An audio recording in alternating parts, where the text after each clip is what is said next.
Huh? Wait, look over there! Isn't that... It's one of Linny's cards! Let Paimon see what's written on it! Maybe you haven't heard, but today is the monthly free day. Everyone has the day off today, which makes it the perfect time to do some investigating. It's been a while since we last talked. Have you been making any progress lately? Let's meet at our usual spot in the factory area before lunchtime. I have new information. Ooh, today's our lucky day. We have the day off. From the sound of it, Lenny's been making progress with his investigation. Wonder what he's discovered. We still have some time before we meet up.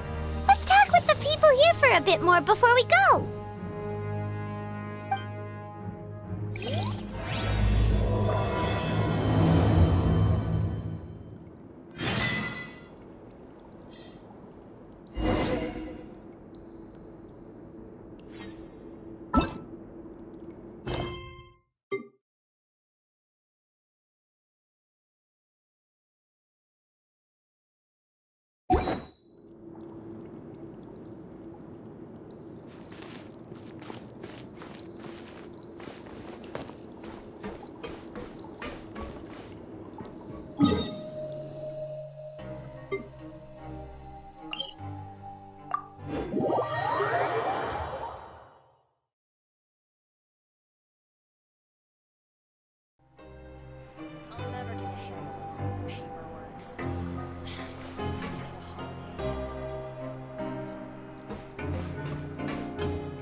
There's a group of people over there. Let's go listen in. So I said, that's not a faucet. Hey, who are you two? Why'd you come over all of a sudden? Oh, sorry for eavesdropping. Sounds like you were talking about something private. What's the matter? They're just looking to join in on our fun, that's all. Hey, don't pretend like it's okay for them to just interrupt us like that. Yeah, fine. You're lucky we don't mind extroverts that much. You hear that, Quisto? What nice! Your expressions tell me you're looking to hear some juicy info, am I right? But before that, it just so happens that I know you two. Really? Are we that famous? You're kidding. How often does anyone get a personal tour led by His Grace himself? Practically everyone was talking about it. Word has it that you also caused quite the kerfuffle. A little mistake, huh? I like the way you put it. You see, people with a good attitude can join our group anytime, unlike some of the others here. Your group? I'm Quisto, and this is Lavaroon. People usually call us the Bombshell Bros, but don't worry. We're not playing with bombs or anything. It's just that our information is always so explosive, and we blow minds on the regular. So, you two really like to gossip? Whew, you sure know how to embellish. No. You don't get it. Knowing intelligence will make things better for you here. For example, knowing who's working with whom, who has the latest rumors, who's not getting along. Wouldn't you like to know all that? Whoa, all this info's worth something, you know? You should prove you're worthy of it. I don't mind him. Quisto's always this way. Just play nice and say something to massage his ego. The welfare meals. Talk about the welfare meals. Right. That meal we had yesterday was super delicious. Paimon can still taste it whenever she closes her eyes. Is that so? To tell you the truth, I've been helping out with making those welfare meals. I've been working as a kitchen assistant for about a month and a half now. Oh, so you're the one who made those delicious steaks. Amazing. You could be a professional chef. You are correct. I am a true professional. In fact, I even went to culinary school. But enough about that. Since you like my cooking, I guess that means we share similar tastes. Listen carefully. This little bombshell will help you learn what's really going on here in the fortress.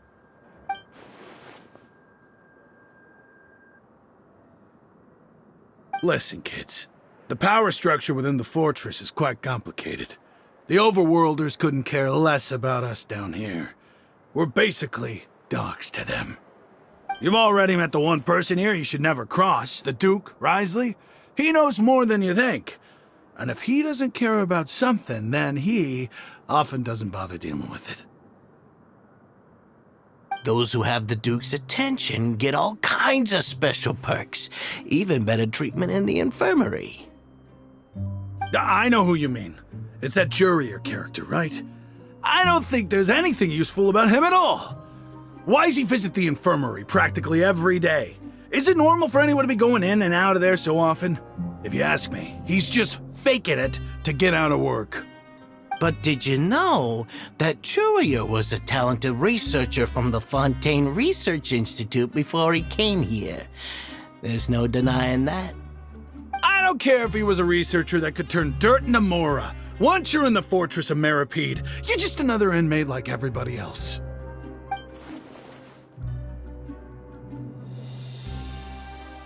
Speaking of which, the last time I saw him, he was passing by in the corridor with Lorvine. I also heard they started arguing in the library and got into a fight, right? Guess that's just how terrible of a guy he is. You mean he hit a woman? Wow, I never imagined he was that bad. But that Lorvine's also quite the odd one, you know? She's always gabbing away, got into a fight with a man, and she also got sent to the infirmary. Come to think of it, I always see her going to the sick bay every couple of days, too. Huh. Wait a second. You don't think? Do you think could it be that they're secretly meeting there to go on dates? But it's really hard to imagine. After all, I do remember seeing Lorvine beat Jurier to a pulp that one time. And we might be overthinking things.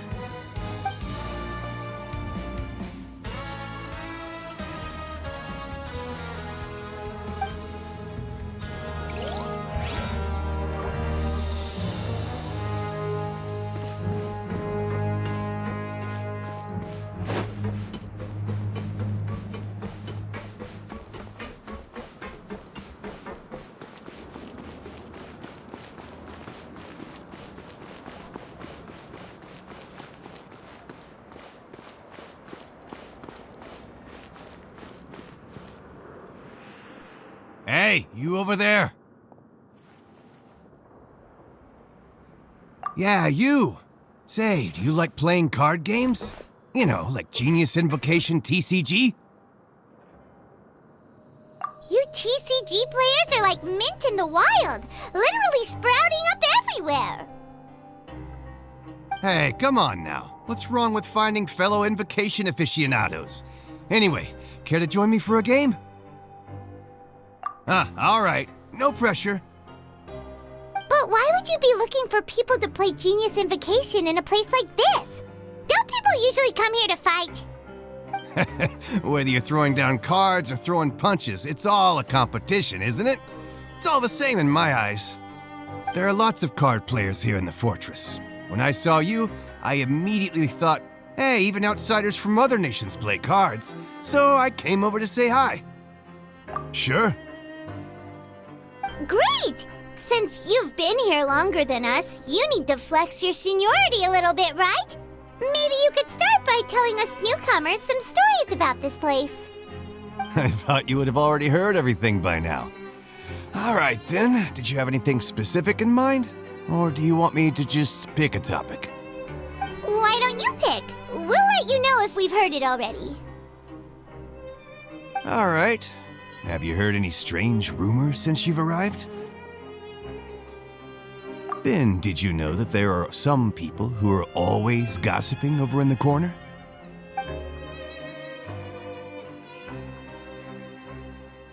Yes, you've already met those two. They're quite a pair. They always keep an eye out for the latest happenings and gossip about everything. I've never seen anyone with more time on their hands. I heard that they used to be a chef and a bartender before they were sent down here. You know how bartenders are, always chatting with customers. And chefs love to pass the time just hanging out when they're not cooking. Good to know. Do you have anything else to tell us? Let me think. Sounds like you want to hear something a little more tantalizing. Oh, did you know that the Duke was also a convict in the fortress of Mereka before? Huh? Wait, are you serious? That's right. The Duke was an inmate just like you and me.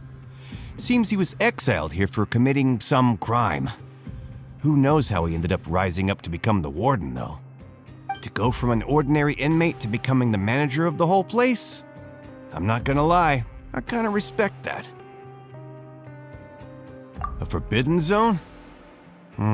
Sounds like something that someone just made up. I've never heard of that. Where did you hear about it? It's just a rumor we've been hearing, but no worries if you've never heard of it. Do you have anything else you can tell us? Anything else?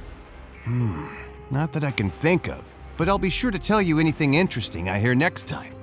You'll have to play a game of Genius Invocation with me first, though.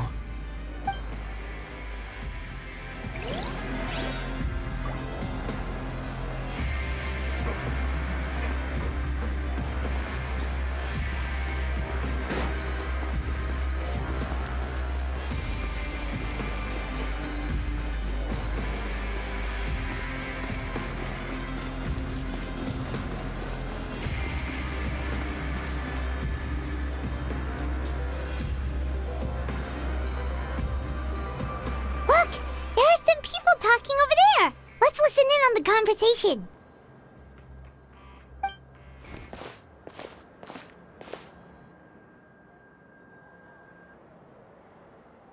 If you ask me, those pompous parasites on the surface act like they're all a bunch of aristocrats. Do any of them give half a hoot about a bunch of dogs like us? Hey, speak for yourself, mate. I'm no dog. Oh, you think you're special or something? If you're here, then you're just a convict like the rest of us. I've heard that even if you're released after serving your sentence, going back to life on the surface ain't any better. Once a criminal, always a criminal. We're marked for life. I don't buy that. Hey, how cool would it be if the whole world was destroyed by a giant flood and everyone had to start over from nothing? What kind of filthy bilgewater are you spewing? I have family up there. You best shut your sewer hole with talk like that. Listen, things ain't so great on the surface, but who says that you have to leave? I've heard that you can still stay here and work even after you've served your sentence. Not bad if you ask me. Who wants to live in the ruddy overworld anyway? And what makes you think they'd want to hire someone like you?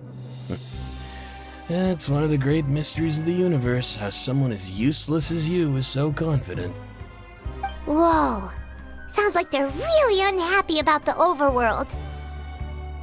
Speaking of which, Paimon never heard anyone use the words overworld or underworld when we were living up there. Is it only something the inmates down here say? That's true. Okay, we've talked to just about everyone, and it's about time for us to go meet Linny. According to the card he left us, we should go meet him in the production zone.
Huh?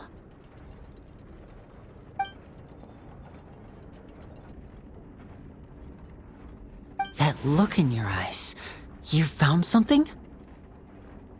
Hey, this is no time to be modest. Just tell him we found a boatload of information. Oh, as expected of the legendary duo, you have my full and undivided attention. Huh. I'd have never guessed that myself.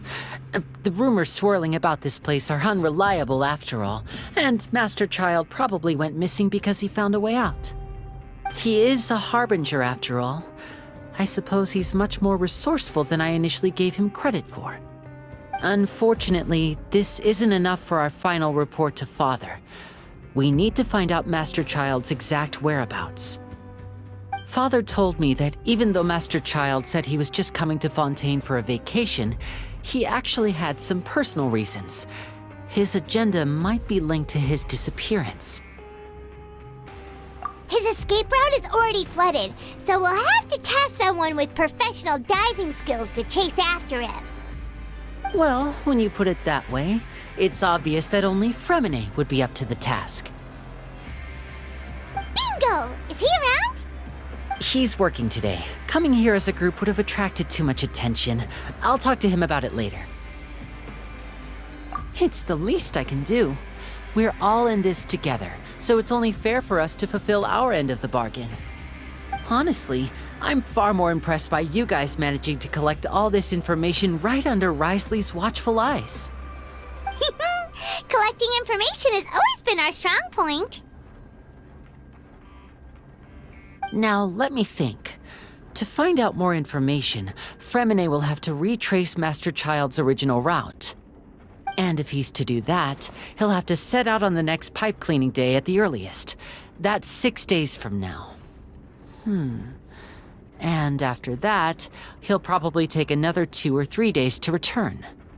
You can even estimate how long it'll take for him to get back? We've been working together for a long time. We know each other's capabilities like the backs of our hands. Traveler, what say you to meeting here 9 days from now? We'll be able to pick up Fremine while we're at it, too. Oh, and there's just one last thing we'd like your help with. Though we can just sit back and wait for Fremine's report on Master Child's whereabouts, we still need to make more progress on the investigation of the Forbidden Zone. Fremine's no master of disguise, Lynette's still working on getting intel from the other areas, and I'll need to spend some time helping Fremine prepare for his diving mission. So, you are the only ones we can count on. What do you want us to do? Will it be hard? Well, I won't call it easy per se, but I think you'll be able to pull it off. Listen carefully. You'll need to find an excuse to get into the infirmary and investigate the room and environs.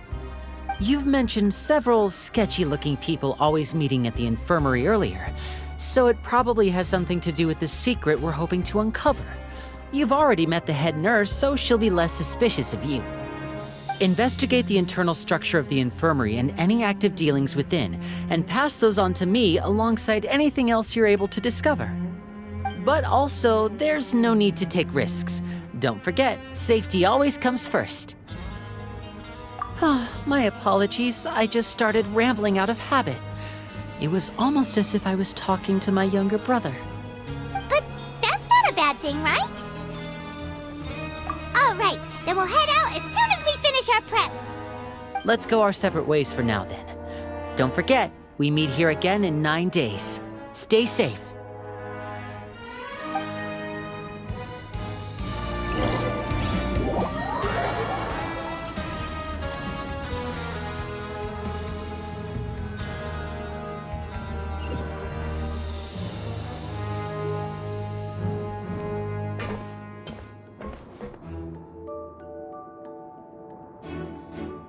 Hey, stay here for now. Paimon will take a peek.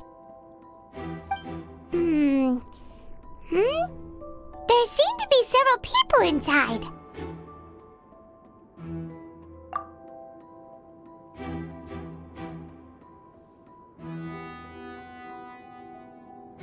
Right. I feel like It's not impossible.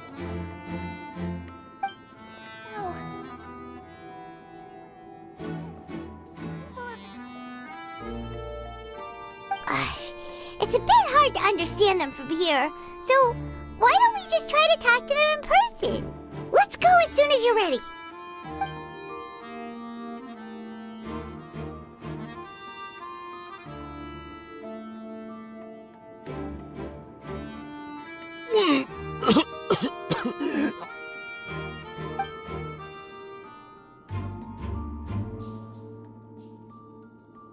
Someone, please help!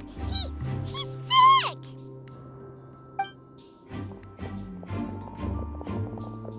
Whoa, are you okay? Oh my! What's wrong, little one? There's no need to panic. Take a deep breath before you begin. The traveler started complaining of a stomachache, and then nausea, and then collapsed onto the ground. Paimon doesn't know what to do! Freezing limbs, twitching fingers, and pale complexion? Could it be poison?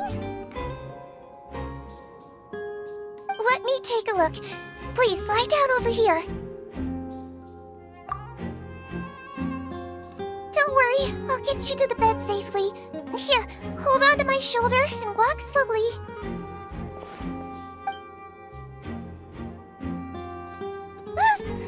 You can do it, traveler!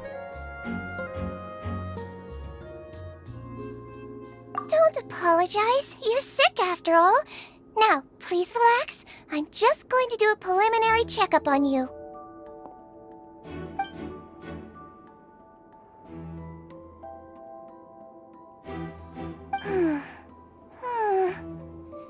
I see now. My checkup has confirmed that he's not in any mortal danger. That's our worst fear out of the way. Eh? Oh, that's good. But I'll continue my diagnosis of the patient now. Please, relax and take a deep breath.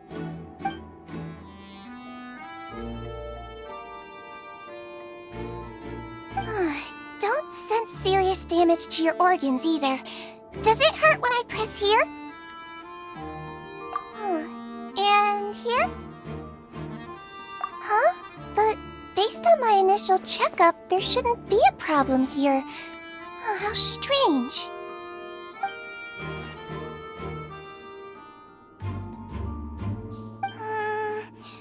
What about here? Does this hurt? Oh, I understand. So that's what it is. I think you just ate something that disagreed with you. That's all. Nothing too serious. Outside of a pretty bad stomachache when it decides to act up. So that's what it is. Thank goodness it's not anything more serious. And there have been other inmates complaining about the food recently. I'll inform our head chef, Mr. Woolsey, of this problem as soon as possible. Congratulations! The health risk is incredibly low, so you should recover within a couple days. Why don't you take a rest here while I go get some medicine for you? Miss Levine, I'll have to trouble you to help me look after this new patient while I'm gone. Very well. And she hopped away just like that.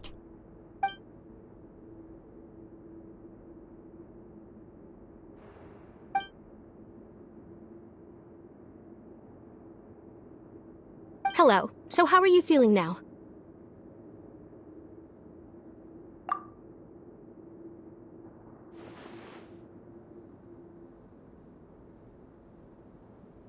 His stomach aches really bad. He was stumbling about the whole way here, so Paimon's really worried. If Miss Sijuin says it's not a serious problem, then there's no need to worry. She's the best medic we've got down here. But it also looks like she's the only medic you've got down here. Well, that's true. What do you mean, that's true? That's really misrepresenting the situation. Of course I can't speak for the whole fortress, but it's not like everyone imprisoned here is useless, you know? Though they may have committed crimes and gotten locked up here as a result, they still know a thing or two about medicine, and they help Miss Sijuin take care of the sick and injured. Yeah, you're right. But did you have to lecture me about it in front of another patient? Aren't you a patient too? Where did all your energy come from? That's correct. Sorry, I got a bit ahead of myself. Are you two also sick? We've been sick a while. I come back every once in a while for checkups, and to pick up the medicines Miss Sijuin prescribes for us. That's just the nature of chronic illnesses. As for her... you could say she fancies herself as Miss Sijuin's capable helper because she learned a bit of medical knowledge ages ago. Please watch your mouth, Mr. Jurier. Don't forget that you are the primary reason I have frequent heart palpitations. Hey, don't start arguing now! Please, keep it civil at least!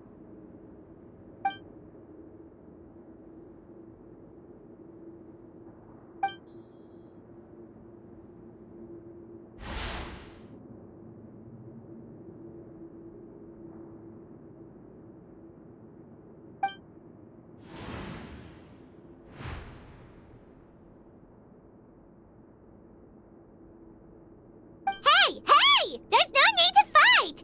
Everyone will be released someday, so there's no need to argue over silly things like this! But... Release.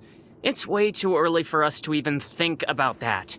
And who the heck knows if we'd even be able to continue our previous lives?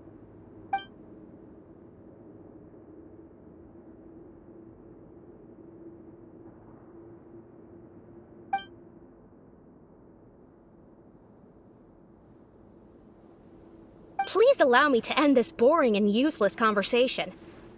Oh, and Mr. Jurier, I don't want to see your face here again anytime soon. And same to you, Miss Lorvine.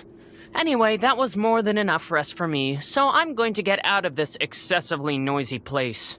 See you later, everyone. He just slowly walked off like that? That's just what he's like. I'm sorry you had to see all of that. I'm Lorvine, and that's...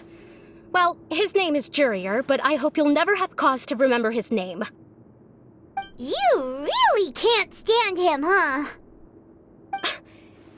I mean, can you blame me?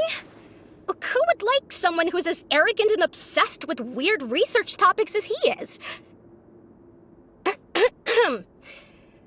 But there's no need to keep dwelling on him.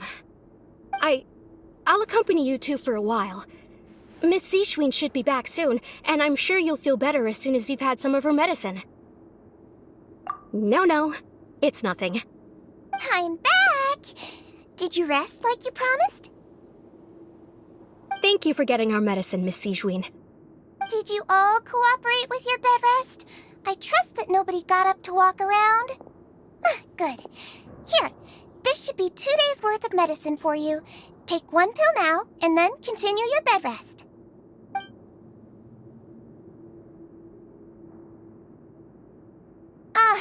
Miss Lorvine, I left in a bit of a hurry just now.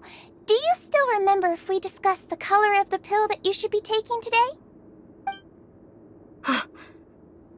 I remember. You said it should be yellow.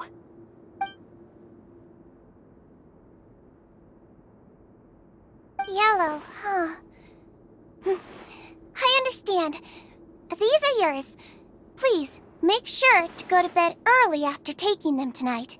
You'll benefit from a good night's sleep. All right, then I'll also be on my way now. I hope you feel better soon, too. See ya!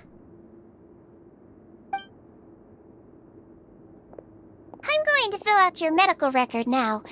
You're widely known as the Traveler, right? I just want to double-check a few details, if that's all right with you. Those two made quite the commotion just now, so why don't we let the Traveler rest? Paimon can answer the questions instead. So his primary symptoms are abdominal pain with secondary symptoms of nausea. Is there anything else? That's it. All right then. Is there anything we should know besides to take the meds? No, his base constitution is quite good, so I'm sure he'll recover quite quickly after taking the medicine. Please make sure to stick to bland or less stimulating foods, and don't stay up too late at night. Got it. Paimon will hold the Traveler to that for sure.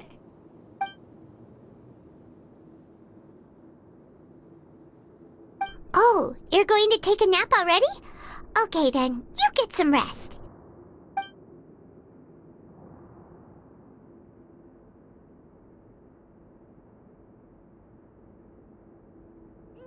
We've been to lots of places together. He may look a bit under the weather now, but he's actually super strong. So you're the best of companions. Well, don't worry. He'll recover soon.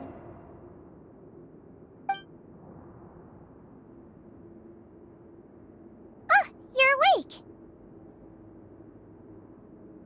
How do you feel? You slept for a really long time, but we never left. Well, now you can go back without a worry in the world.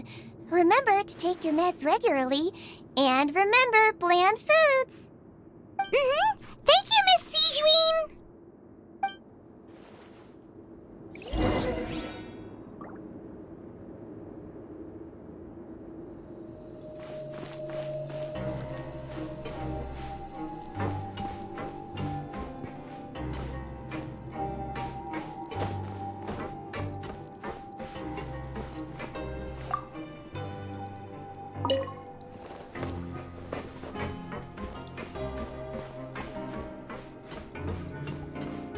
Kids these days, you just can't rely on them.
Really are something. To be able to fall asleep like that and even sleep talk the entire time, you scared Paimon half to death!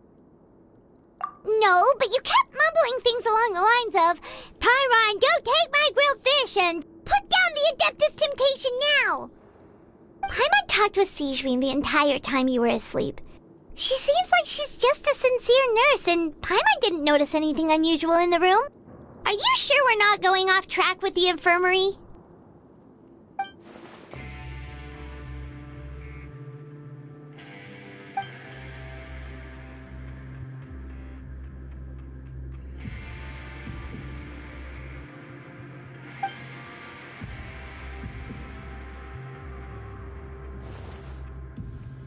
Whoa!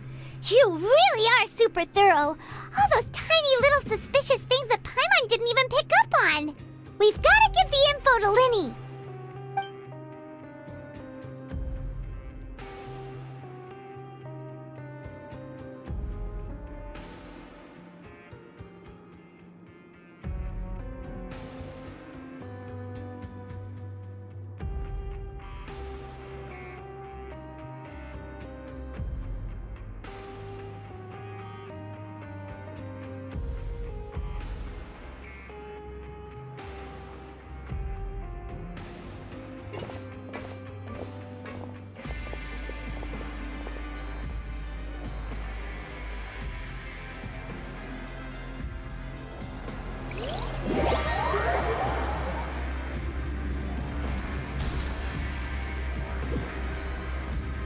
Today's the day! Let's go meet up with Linny!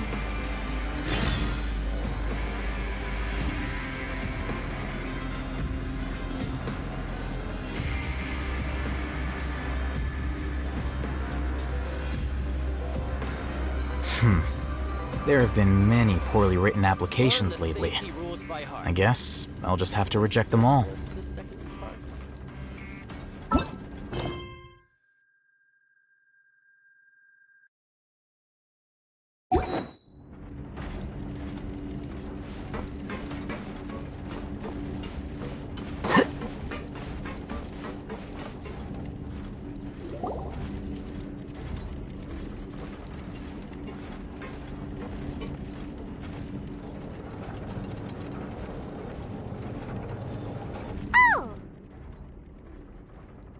Hmm?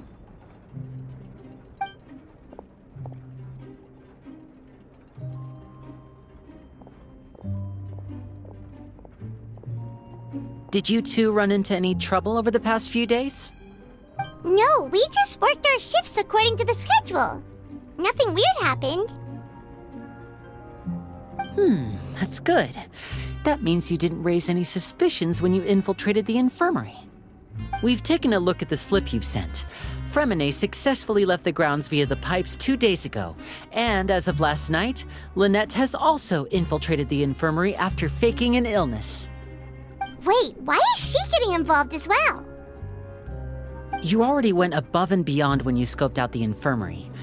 To put it more bluntly, even if we were to view that as something you did in exchange for Fremine's help, you've already done more than enough. Infiltrating a guarded stronghold is a different kind of job from a one-off investigation. We want to avoid using the same faces over and over and reduce the amount of suspicion that will fall on any given person. Lynette also felt like you have already taken the first step for us, so she should be the one to finish the job. So that's what Lynette thinks. Oh, Paimon hopes everything's going well for her. Perhaps that's true. You are both very good people, and we've come to appreciate that more than anyone else. Unfortunately, there's still one thing that could get between us, lest you've forgotten. The matter of our respective loyalties. You've mentioned before that you've had some run-ins with the Fatui. I can understand that feeling, so I assume you're just helping us out of the kindness of your hearts? Well, everyone could use some more friends. We'll be counting on you to help us in the future, too.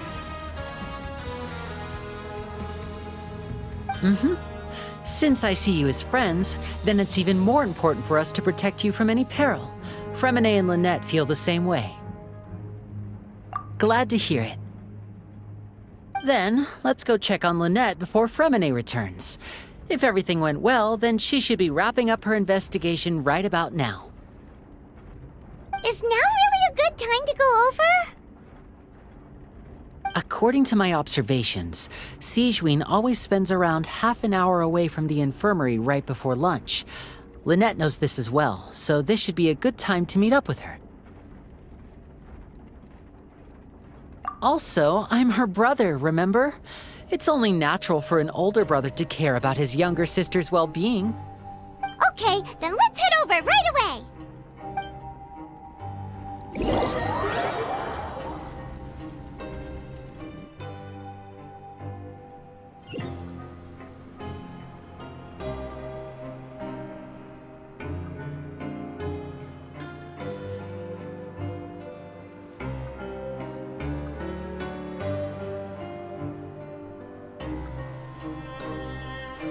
Wait. Huh? No. Whatever.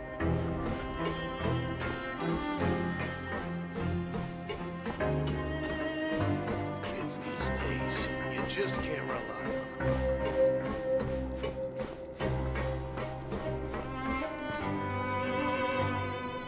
them. Lynette should be here right now. Huh. Strange. Lynette? As expected, Sijwin isn't here, but why isn't Lynette here? No, Lynette rarely deviates from the plan. We agreed that if she were to make changes on the fly, she'd find a way to let me know. Unless... Let's see if there are any clues around here. We can look while we wait for her. Who knows? Maybe she'll be back soon. Okay.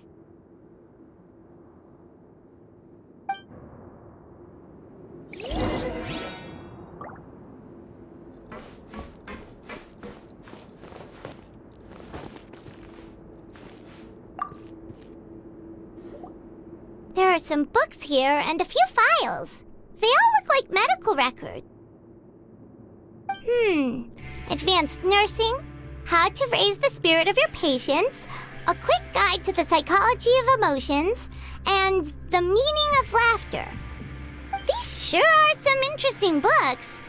Who knew Sijwin would be interested in these kinds of things? She even has books on understanding people's motivations and feelings. Is it because she's a Melazine? Or does she have a need to understand her patient's emotional state? Seems quite normal to me. These are skills that would come in handy for a nurse from time to time.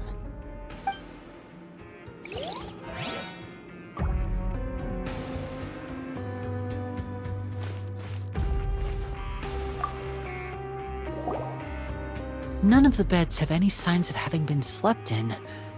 Except that one over there. That's the one Lynette must have used, right? You said she was pretending to be sick. She would have said her migraine was having a particularly bad flare-up. Generally speaking, the head nurse would then ask her to lie down and rest while she left to retrieve the medication. Which means either the head nurse didn't return the entire time from when Lynette laid down up until she left the bed, or the nurse intentionally left it this way.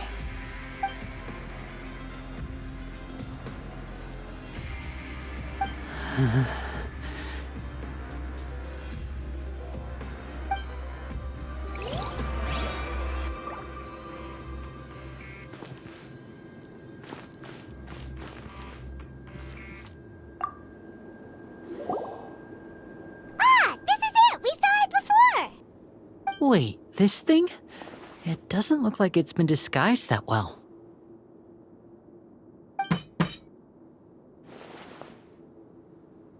The space behind it is empty. From its size, I don't think it's an entrance that is meant to be taken apart. There's probably a mechanism around here somewhere. Could Lynette have tried to get inside? But if that's the case, she would have contacted me for sure.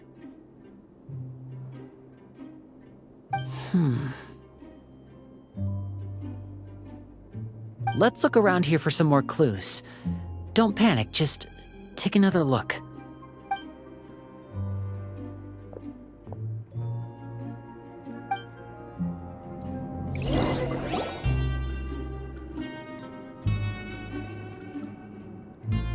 Hey, you guys, there's a slip of paper over here! A slip of paper? It's right over here, and there's a bunch written on it too.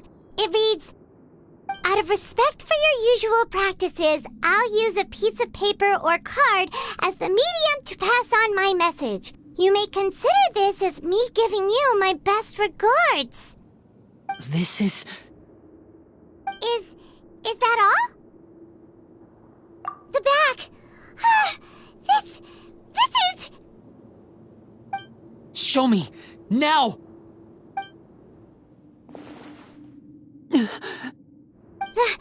That look on your face. Paimon's reading it now. Would you care to guess where Miss Lynette of the Fatui could be right now? No! Could she have... Is she already... Wriothesley, did he deliberately leave the infirmary unguarded to use it as bait? Wait, you mean he was aware of our goals from the very beginning? But why? We didn't run into any trouble last time, and he also never reached out to us since. Yes, that is a crucial question. Wriothesley, he doesn't do anything without a clear goal or reason. So this means he had no concerns about your activities from the very beginning. You're not from the same camp as us. You were sent down here by Nervulet, so you have no conflict of interest with Wriothesley. We're a completely different story, though. I'd like to know that, too. Why did he only go after her? Don't panic. Just think everything over. I have to stay calm. This is not like what happened last time. The situation's different now.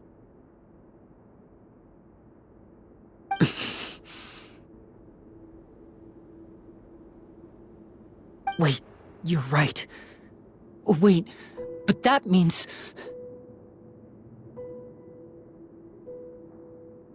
The fact that Fremine was able to leave the grounds, could Wriothesley have let him go as well? But what does he gain by letting Fremine leave like that?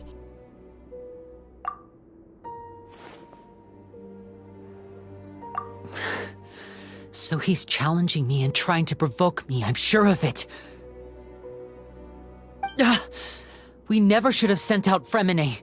We had to go through all that trouble to find an opening to sneak him around the guards and into the pipe, and we even thought luck was on our side.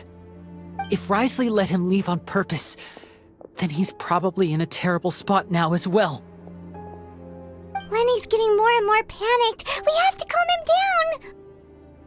Don't be like this, Lenny. Fremine wouldn't have left if we hadn't told you about Child. That was our fault. No, I'm the leader of this operation, and I'm the one responsible for this team. I was the one who failed to protect them. I'll go talk to Wriothesley. Hey, don't be reckless! Traveler, please talk some sense into him. I simply cannot allow Lynette to be abducted again. I have to go. I'll find a way to get them back.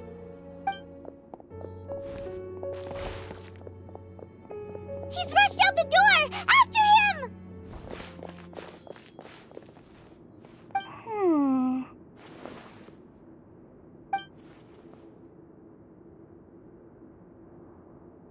Right. I feel like we still have some room to make changes on these details. It's not impossible, but it'll require extensive testing. Is that so? Very well. Then please be mindful of the time. Huh? Is someone? Pack everything up. Whoever's outside is eavesdropping. They'll probably come in once we stop talking.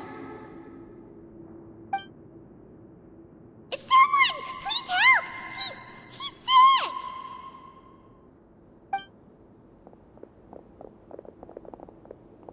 Whoa, are you okay?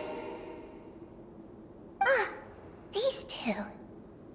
As expected, they've already found this place. Oh, they are quite sharp. What a delightful turn of events. I like smart people, but I also like playing dumb. I like the feeling of being trusted. Oh my! What's wrong, little one? There's no need to panic. Take a deep breath before you begin. Being able to read human expressions is quite the useful skill. Wait! Wait! It's no use. We have to catch up to him.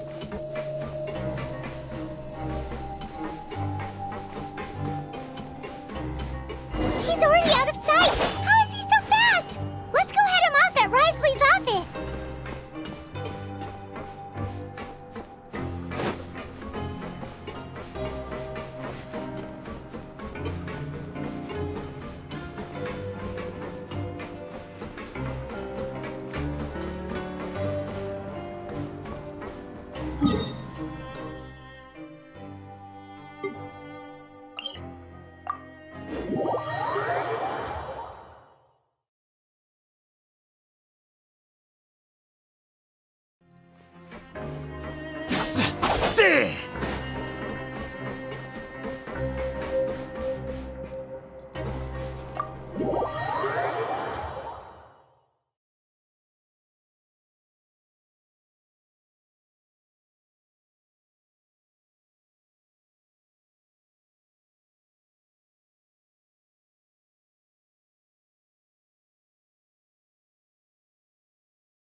Come out and face me, Risley!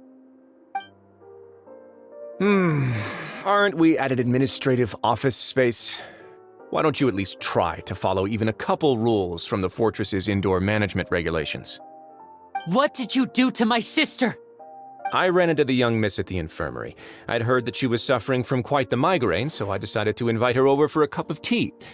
I do have some teas in my collection that can work wonders against such an illness.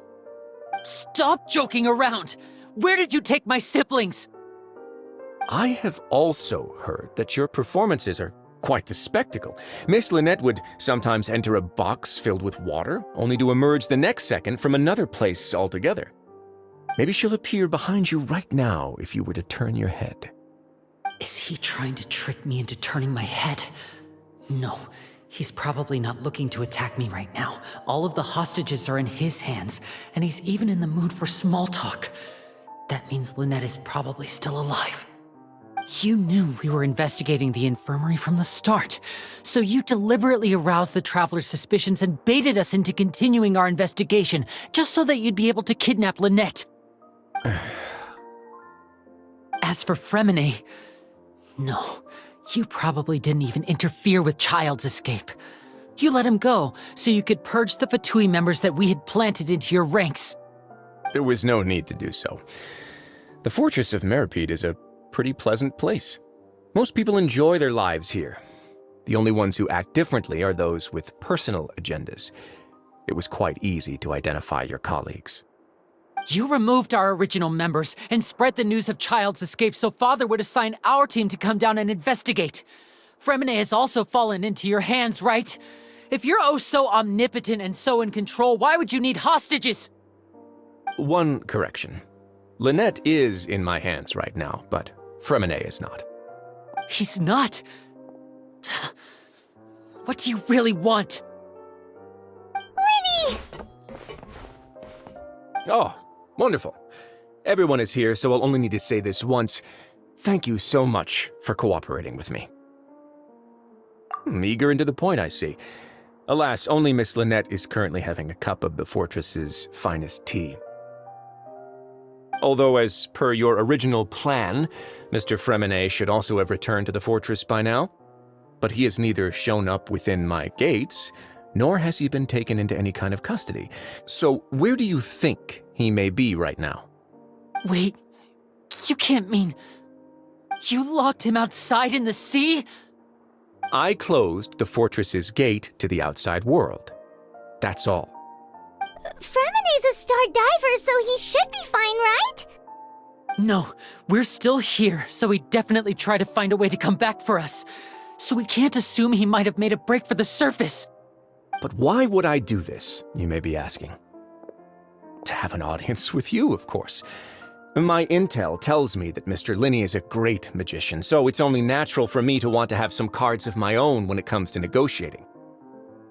Besides, I do recall you mentioning to Miss Lynette that you've always wanted to have a face-to-face meeting with the Lord of the Fortress of Mereka, regardless of whether it was in a personal or a professional capacity.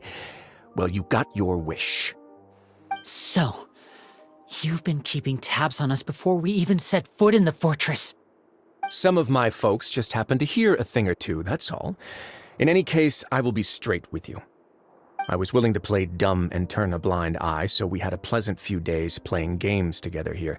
But once you started focusing on the Forbidden Zone, all of that changed. Mr. Linney, the cards are stacked against you right now. Miss Lynette is in my hands, and Mr. Fremenet is still slowly being pickled out there in the brine. You know just as well as I that he cannot last out there forever. You need do but one thing to guarantee their safety. I would like you to contact your superior, and ideally invite her over for a cup of tea with me. You want to see Father? But why should she bother giving you an audience? Well, if she cares for the well-being of her dearest children, she should have plenty of motivation to join me for a parents' evening. I've heard that the bonds between the members of the House of the Hearth are like the bonds of family. I don't see why she would refuse. Why did you think Father sent us to handle the fortress of Merebut? This place is basically a no-man's land. It wouldn't be fitting for anyone as important as a harbinger like Father to come here in person. Oh, I see. So it's because she doesn't care for my place here. That's such a shame. After all, I've amassed quite the tea collection. I was looking forward to sharing it with her.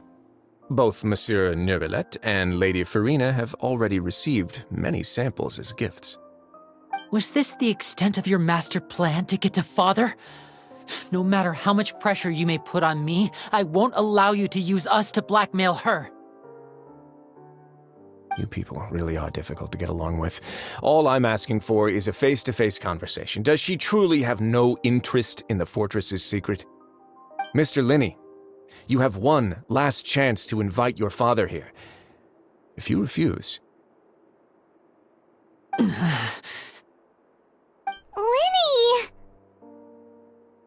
Instead of asking why I'm doing this, why don't you try to see things from my perspective for a second? From the very beginning, the Fatui has been actively infiltrating my fortress. I gave you a warning by cutting off the first few operatives I found, but that only caused you to double down. Had you given up on the fortress then and there, I'd have no reason to want to talk. Mr. Fremenet left the fortress on his own, and Miss Lynette tried to pry out my secrets right in front of me. No matter how you look at it, the responsibility for this falls on you.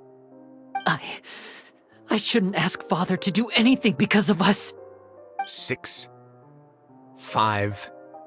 Wait, 2, 1. Time's up.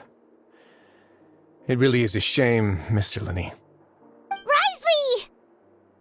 Negotiations have broken down. Please leave, ladies and gentlemen. It's time for my afternoon tea. Yeah, listen to the Traveler. If you can't talk to Linny, can you at least talk to us? You do realize that I'm only letting you go because of Neuvillette, yes? You're here helping him out, and I've already done my best to stay out of your way. But that doesn't mean you can just do whatever you want. The fortress may be small and remote, but it still has its own set of laws.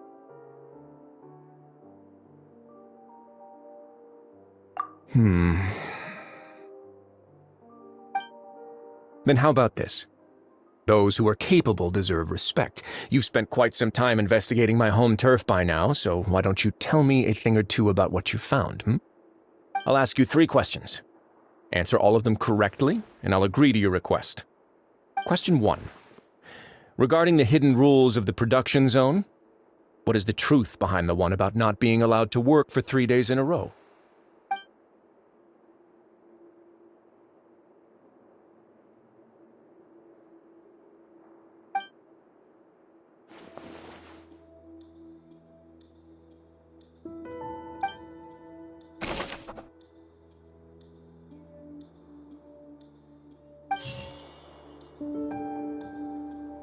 I've been told that the infirmary is always empty for the half hour just before lunch.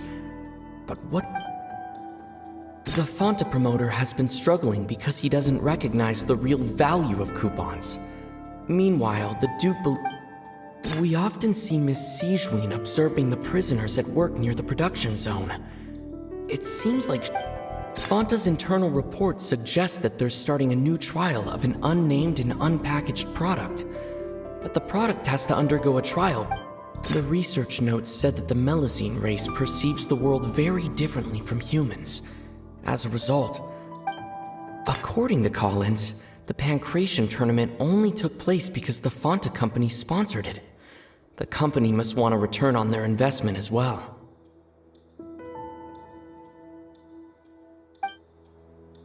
I've been told that the infirmary is always empty for the half hour just before lunch.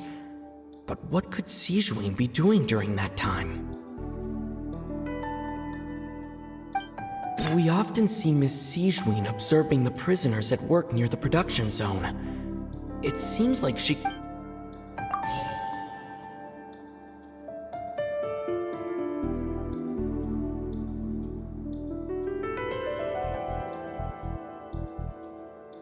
Fanta's internal report suggests that they're starting a new trial of an unnamed and unpackaged product.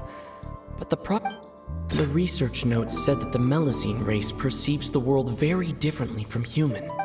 I've been told that the infirmary is always empty for the half hour just before lunch.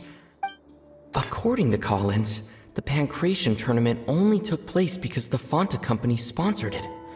The company must want a return on their investment.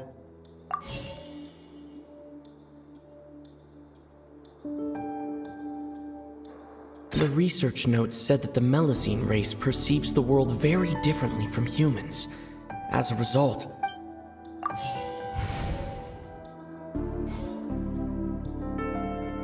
I've been told that the infirmary is always empty for the half hour just before lunch.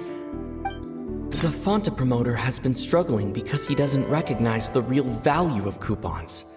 Meanwhile, the Duke believes that only idiots who don't... Fanta's internal report suggests that they're starting a new trial of an unnamed and unpackaged product. But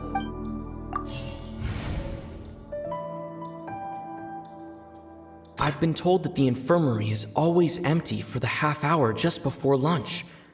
But what could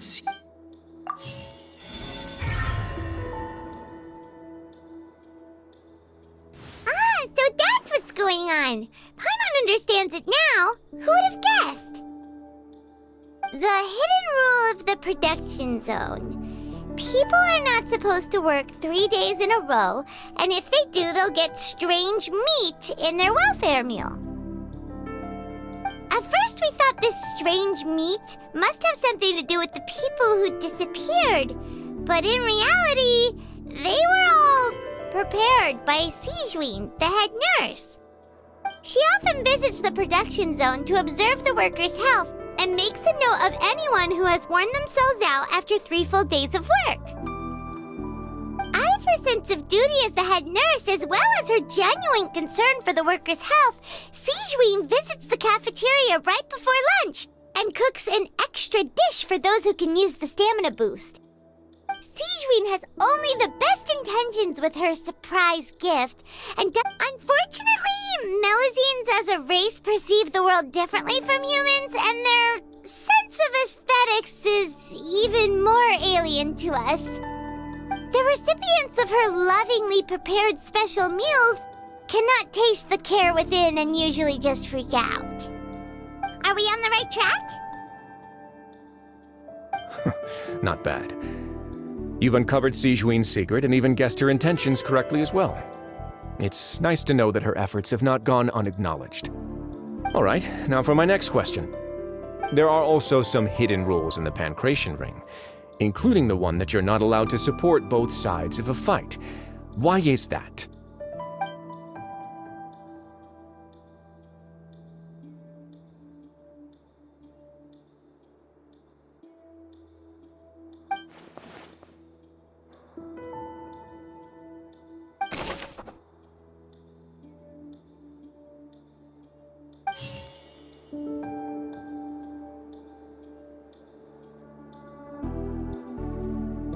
Fanta's internal report suggests that they're starting a new trial of an unnamed and unpackaged product. But the product has to undergo a trial because even Fanta's own employees have a lot of reservations about it. The Fanta promoter has been struggling because he doesn't recognize the real value of coupons. Meanwhile, the Duke believes that only idiots who don't understand the value of coupons will spend them on Fanta. According to Collins, the Pancration tournament only took place because the Fanta company sponsored it. The company must want a return on their investment as well. The Fanta promoter has been struggling because... According to Collins, the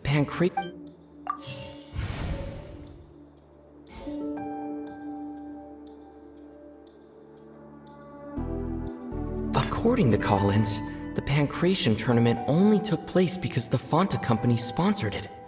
The company must want a return on their investment as well.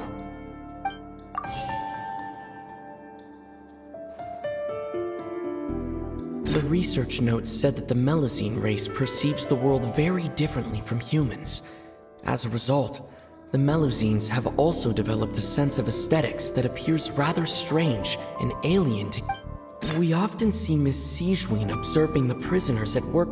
Fanta's internal reports suggest that they're starting a new trial of an unnamed and unpackaged product.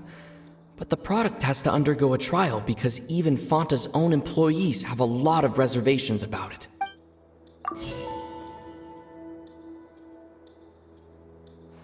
I've been told that the infirmary is always empty for the half hour. The Fanta promoter has been struggling because he doesn't recognize the real value of coupons. Meanwhile, the Duke believes that only idiots who don't understand...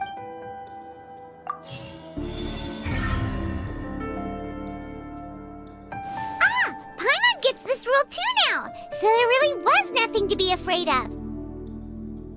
That hidden rule of the Pancration ring is about how, people are not supposed to bet on both boxers at the same time. And if they do, they'll receive a package containing a strange, blood-colored liquid.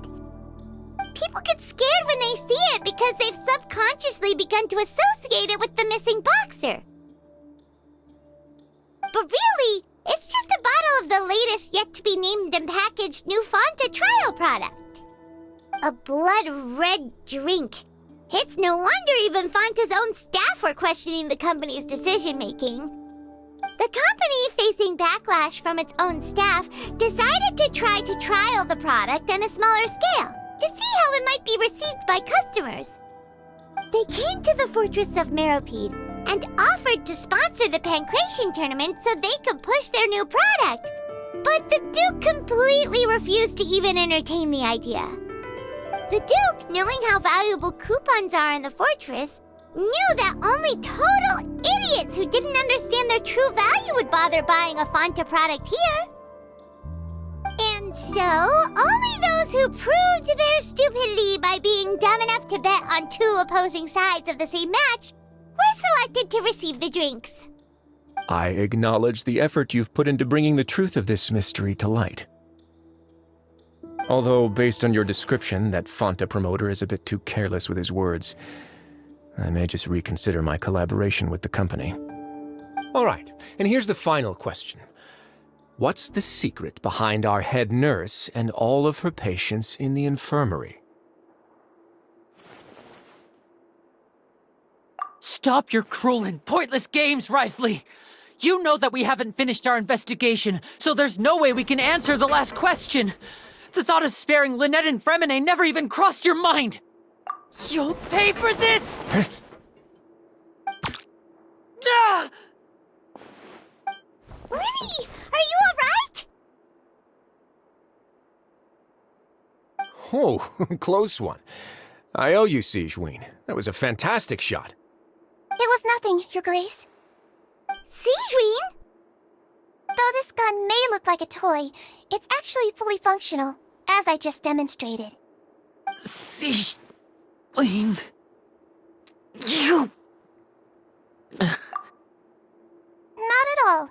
I am merely a resident of the fortress, and thus protecting it is my duty.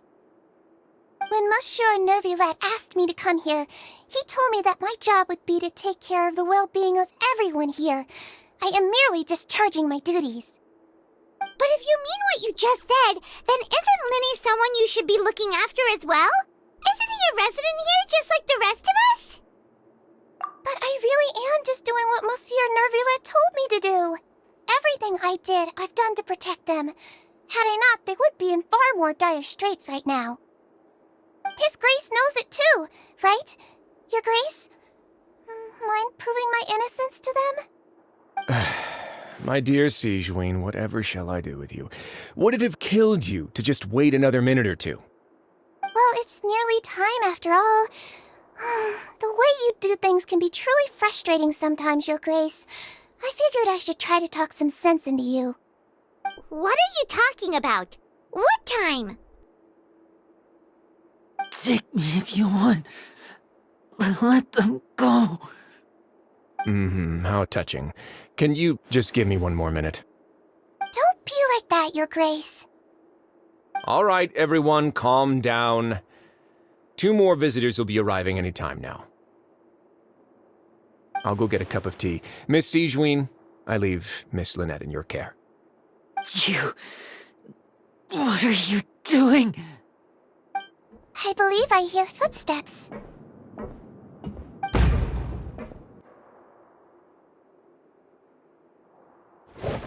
Some space, please.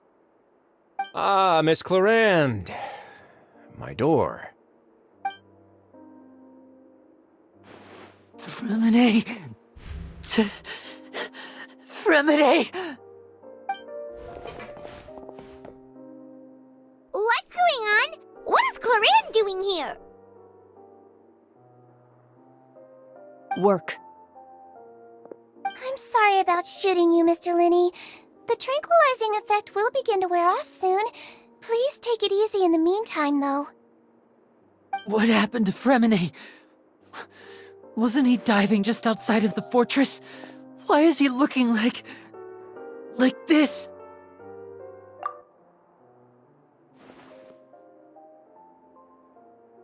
A flushed face, an accelerated pulse. He must have consumed primordial seawater. What did you say? Please, make some space. I'll need to give Mr. Fremine a more thorough checkup. Your Grace, I'll leave the rest to you. I'll talk to Clarande while you get Fremine to where he needs to be. Everything else can wait.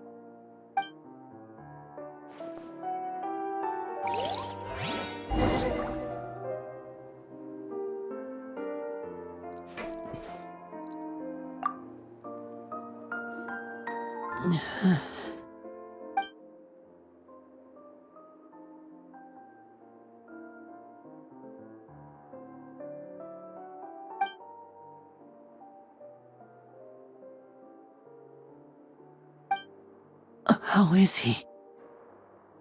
These symptoms are probably caused by an acute ingestion of a large amount of primordial seawater. Still, his condition is not critical. Of course, it would be best if he stayed for further observation. Let's leave him here for now, and move him to the infirmary once he's recovered a bit more. Sorry. I am aware that the infirmary may not be your favorite place in the world at the moment. We do only have a single clinic in the fortress, however. Why would he ingest a large amount of primordial seawater after leaving the fortress?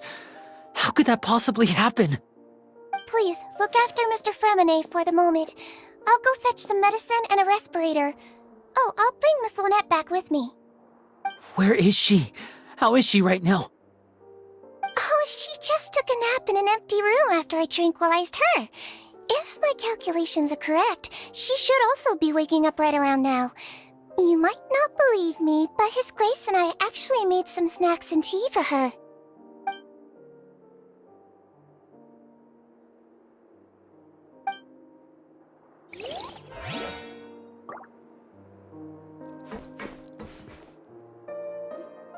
What's that look on your face? I thought I made good time on the way back. Oh, I'm just admiring your punctuality. Had you arrived just a few minutes later, Sigewinne may have been forced to shoot Mr. Linney again. How's the situation out there? The water has changed. It's pretty much as expected. The concentration of primordial seawater has increased significantly. I was only out there a short time, so it wasn't too bad. But if one were to stay for any significant amount of time, well, you can see how that boy's doing. Where was he when you found him? The abandoned zone at the end of the pipes. A good distance into the water. Closer than I thought. He must have recognized it early on and tried desperately to swim back. Locking the door was necessary. I don't think we could have saved two. Well, I did try to convince him that I had my reasons. Never seems to work, though. It would probably work on Neuvillette. He has a knack for picking out who had good intentions, even when the outcomes were all terrible. It's a bad sign if you're having to plead your case to Neuvillette. Want some tea? Not particularly. If you want to drink some that badly, just say so. Fine, I'd like to get some tea. Want me to get you a cup too, since I've already made it? Might as well then, I suppose. Actually, do you have a towel? I would like to dry my hair.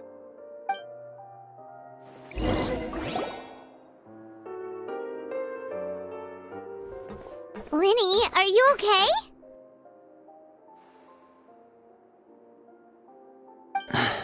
I'll be fine. They're all here now. Don't worry about me. Are you sure? You don't look all right. My hands and feet are still a bit weak, but that's probably just the residual effects of the tranquilizer shot. I'm back, everyone.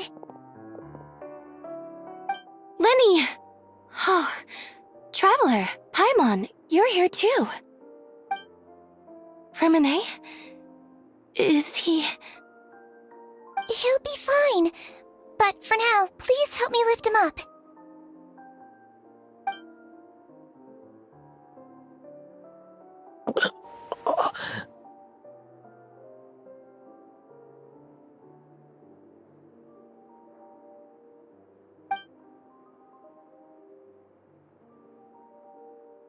His breathing's beginning to slow down. Give me a hand and help me get him to the infirmary. Yeah, I'll take him from this side. Lynette, together? On it. Traveler, you seem pretty worried about him. Want to come with us? The Duke and Clarande are gone. They probably went to get some tea. The Duke will explain the truth in just a bit. Miss Clarande will need a break, since she only just returned from rescuing Fremine out of the sea.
He's awake! Fremine, how do you feel? Linny... Lynette... We're all here. Where am I? The infirmary, at the fortress of Merebut, Mr. Fremine, and you are no longer in any danger. How do you feel? Don't push yourself if you're not feeling up to it. Traveler. Paimon. It's been so long. The sea! There's something wrong with the seawater. Shh, it's okay. We can talk about it after you've recovered. No, listen to me. This is really serious. There's primordial seawater mixed into the regular seawater. I don't know why it's there, but no one should touch it. Pipes. Right, the pipes. It's all coming back to me now.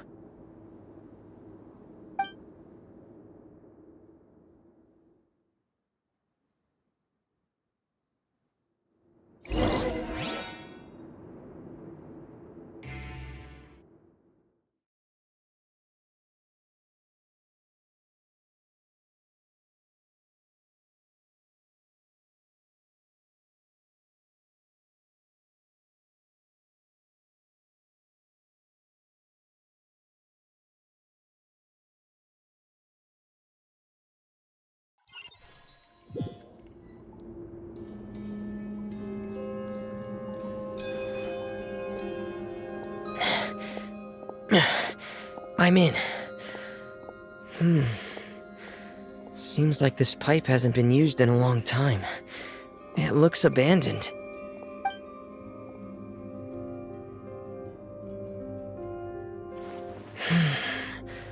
Where could Master Child be?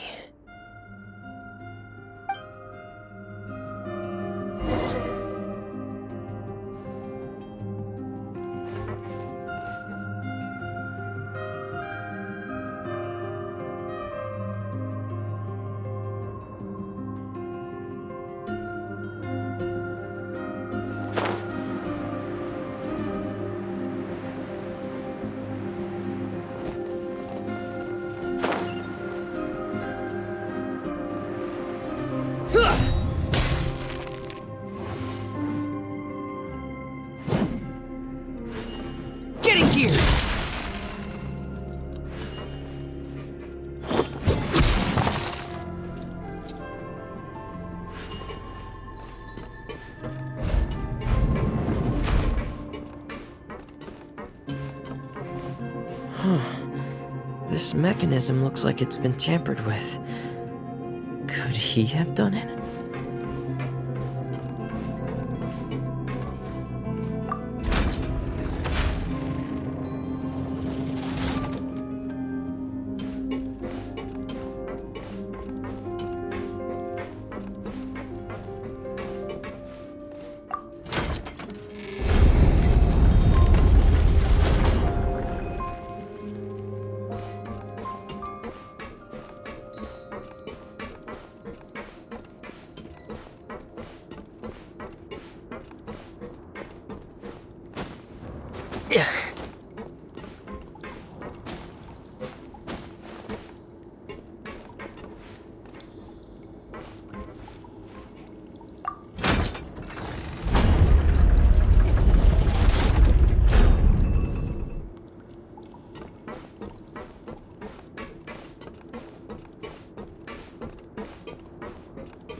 It's getting stuck on something.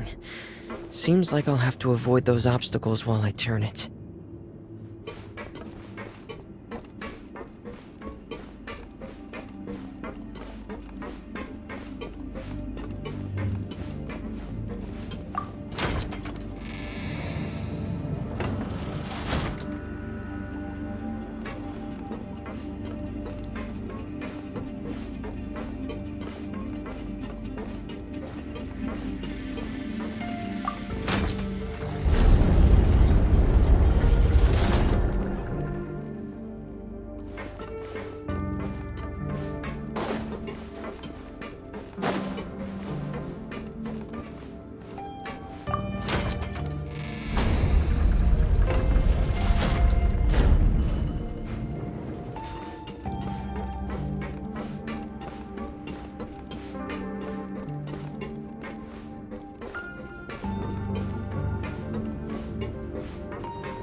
This is where the water starts.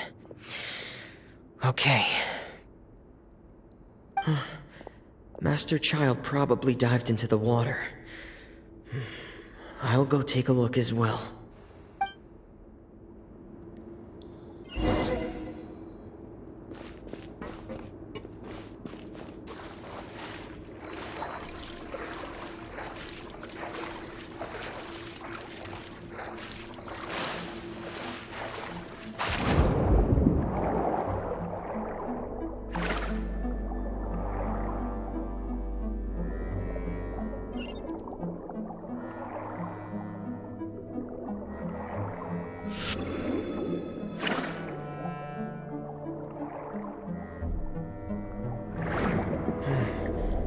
The vegetation here is a bit more sparse. These traces aren't natural. A person must have left them, and recently. I should be going in the right direction.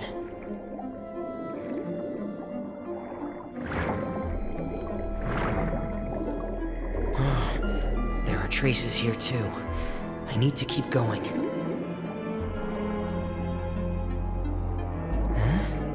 The traces are gone. But I don't see where he could have gone from here. Wait.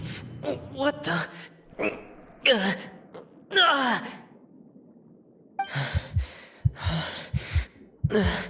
My heart is racing, and it's getting harder and harder to breathe. What's going on?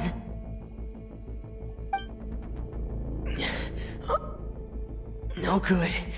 I have to get back. They still don't know anything about what's going on. If I turn back right now, I should still be able to make it.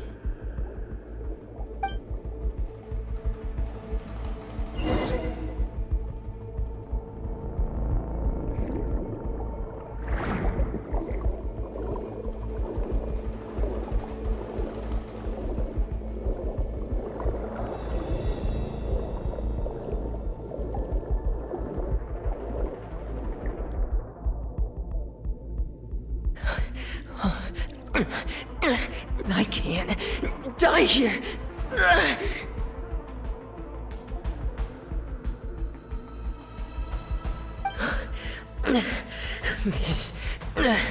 This is bad. I'm feeling worse and worse, and I'm still underwater.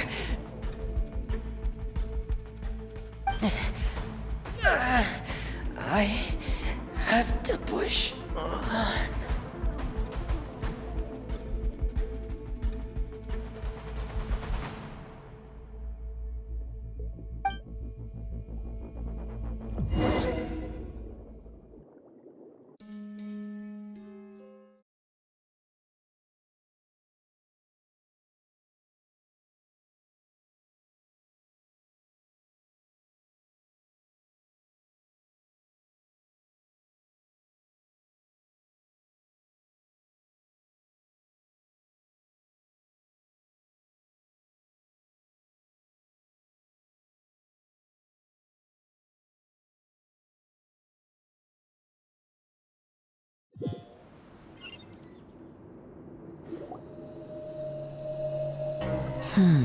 So, in other words, the trail you were following vanished, and you had no idea where Master Child could have gone. That's right. I tried my best to swim back, but I had already put some distance between myself and the fortress, and I just couldn't find the strength to keep going. I probably passed out some time after that, and you know the rest. Miss Clarande brought you back, but we also don't know why she just suddenly appeared at the fortress, or why she went out to save you. Miss Clarande, you say? I must go thank her in person. You're still too weak for Monet. You can go after you've had some more rest. Miss Lynette is right. I believe Miss Clarande will stay here as a guest for another few days, so there's no need to hurry. A guest? Then I can assume Risley was the one who invited her to come down here? You should ask His Grace about that. He'll be able to explain better than me. Yeah, it's about time he actually told us what's going on. Wanna come with us, No, please go on without me. I don't want to leave just yet. Lenny. The logical part of my brain is aware that we're safe right now, but I still can't bring myself to leave.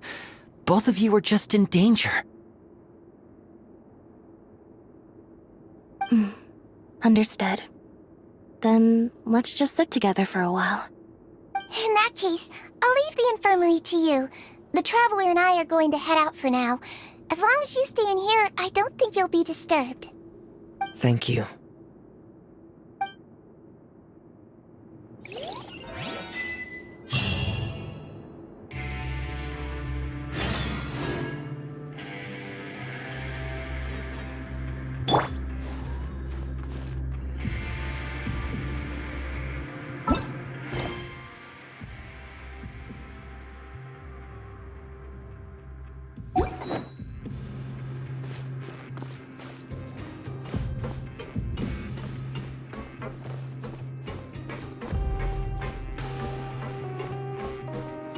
Kids these days, you just can't rely.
Excuse me! I take it Mr. Fremenet's condition has stabilized? Of course! I wouldn't have left the infirmary otherwise. I've been expecting those two, but might I inquire as to the purpose of your visit, Miss Sidgeween? I wanted to check up on Miss Cloran. How are you feeling? Mostly fine, I think. If you don't mind, I'd like to perform another quick physical exam. It'll just take a few minutes. All right. Thank you for looking out for me. I'll take my leave for now, then. Well, want to explain yourself, Risley?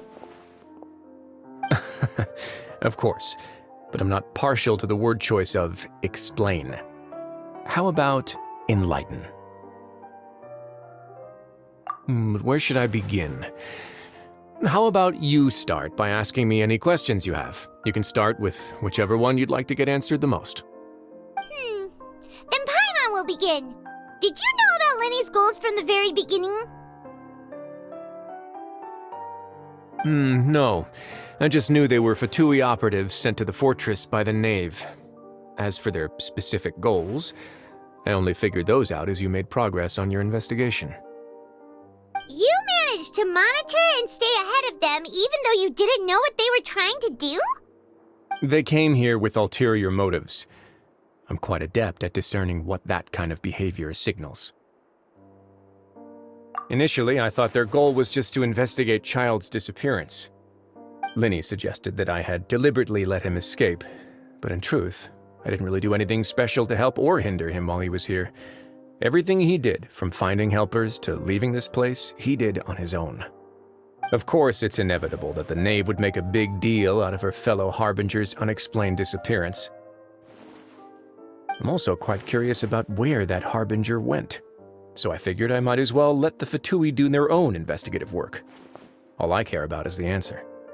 So you were hoping Lenny's group would just do your work for you!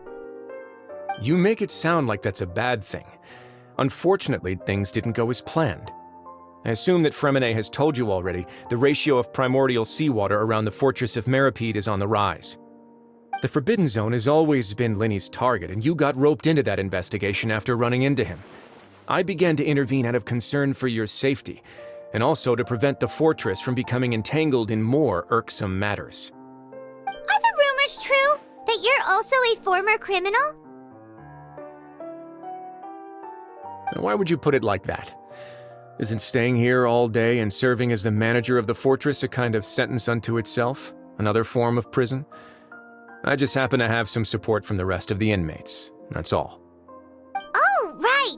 Paimon wanted to ask, who invited Cloran down here? Me, of course. I paid her good mora to come down to the fortress for some field work. As a champion duelist, Miss Cloran could be considered to be an independent party. I needed to find an exceptionally capable person to help me get through the impending crisis. And saving Fremine was part of that crisis? You can think of it like that, yes. Credit where credit is due, that boy is quite adept at diving. Had conditions not been as hostile as they were, he probably would have found the missing Harbinger already. That's not something you should be asking after. Neuvillette only asked you to investigate Child's whereabouts. All I need to prove to you is that the Forbidden Zone had nothing to do with the Harbinger's disappearance. That should be clear now that you've spoken to Fremine. But we've already uncovered that there's something wrong with the infirmary, and we've answered a bunch of questions that you threw at us. Isn't it about time that you answer our last question in return? You make a compelling case. Do you really want to know the answer that badly? Yeah, Paimon really wants to know! Even if the truth may not be pleasant? Follow me.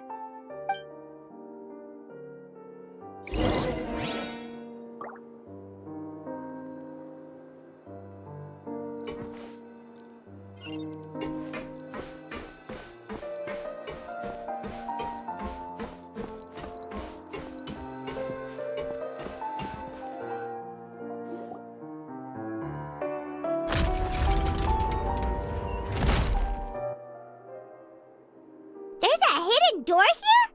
And a whole basement behind it? Huh. You're pretty good at hiding stuff, Risley.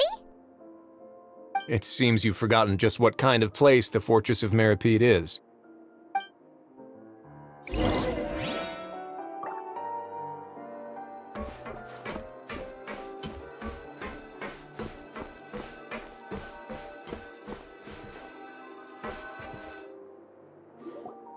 Stand on the central plate.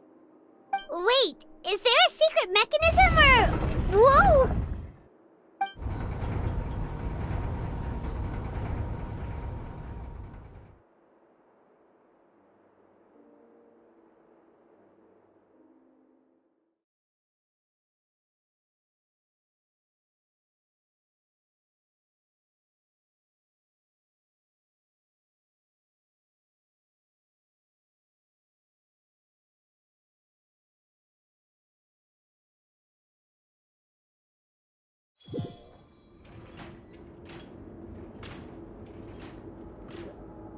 So, this is the Forbidden Zone? Honestly, for a place so well hidden, Paimon sure doesn't see anything special. What a huge door! There are 3 such isolation gates in total. Generally speaking, I'm the only one who's allowed to go inside. Hence the name Forbidden Zone. Am I correct to assume you're going to run on back and tell your little Fatui friends everything? Well, Paimon wasn't thinking of keeping anything from them. Well, I'd advise you wait until you've seen the whole truth of this place for yourself before deciding whether or not to tell them.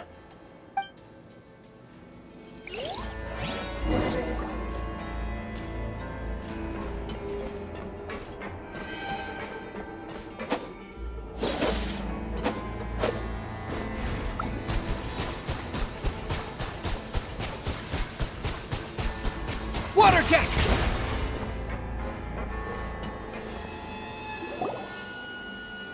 Huh. So there's a switch on the side. Stand back.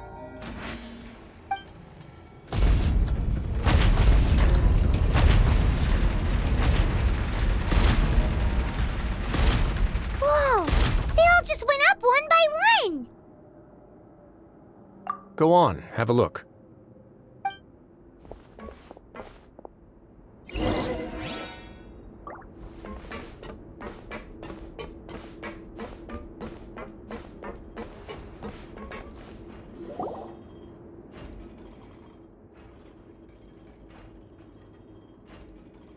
I've been interested in what lies beyond that gate ever since I assumed leadership of the Fortress of Mereka. Of course, it would be unwise to recklessly open it, but it'd also be risky and negligent to simply ignore any potential danger that could be behind it. The readings on that dashboard have not budged since the day when I first laid eyes on this place.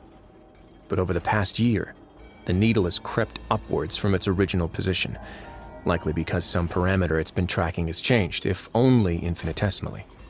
Normally, I would have ignored it, but I happened to have some free time when I noticed it, so I investigated. Any guesses what the reading could be tracking? Very reasonable guesses. I've considered both of those as well. Unfortunately, our dashboard is tracking something less ordinary. The temperature should vary with weather and climate changes, so for something that rarely shifts, the water pressure is more likely. We ran a few tests to increase the pressure from the outside, but the readings didn't change at all. Later on, a few more possibilities occurred to me, such as a potential connection with the primordial sea. I began to make a few preparations based on that hypothesis. Over the past few days, the needle has moved again. With that and the symptoms that Fremine displayed after leaving the fortress, I can now confidently conclude that the readings represent the concentration of primordial seawater in the seawater nearby. The concentration of primordial seawater? But we're already under the sea! And that is precisely the problem. We're at the bottom of the sea, and now we're surrounded by toxic seawater. Somehow, primordial seawater got mixed in, and the concentration is steadily rising. Yes, that's very likely. But forget about the two of us! Not even Novelette knows where the primordial sea could be, much less where we could find and plug a leak. Oh. Oh! Seems like you've figured it out.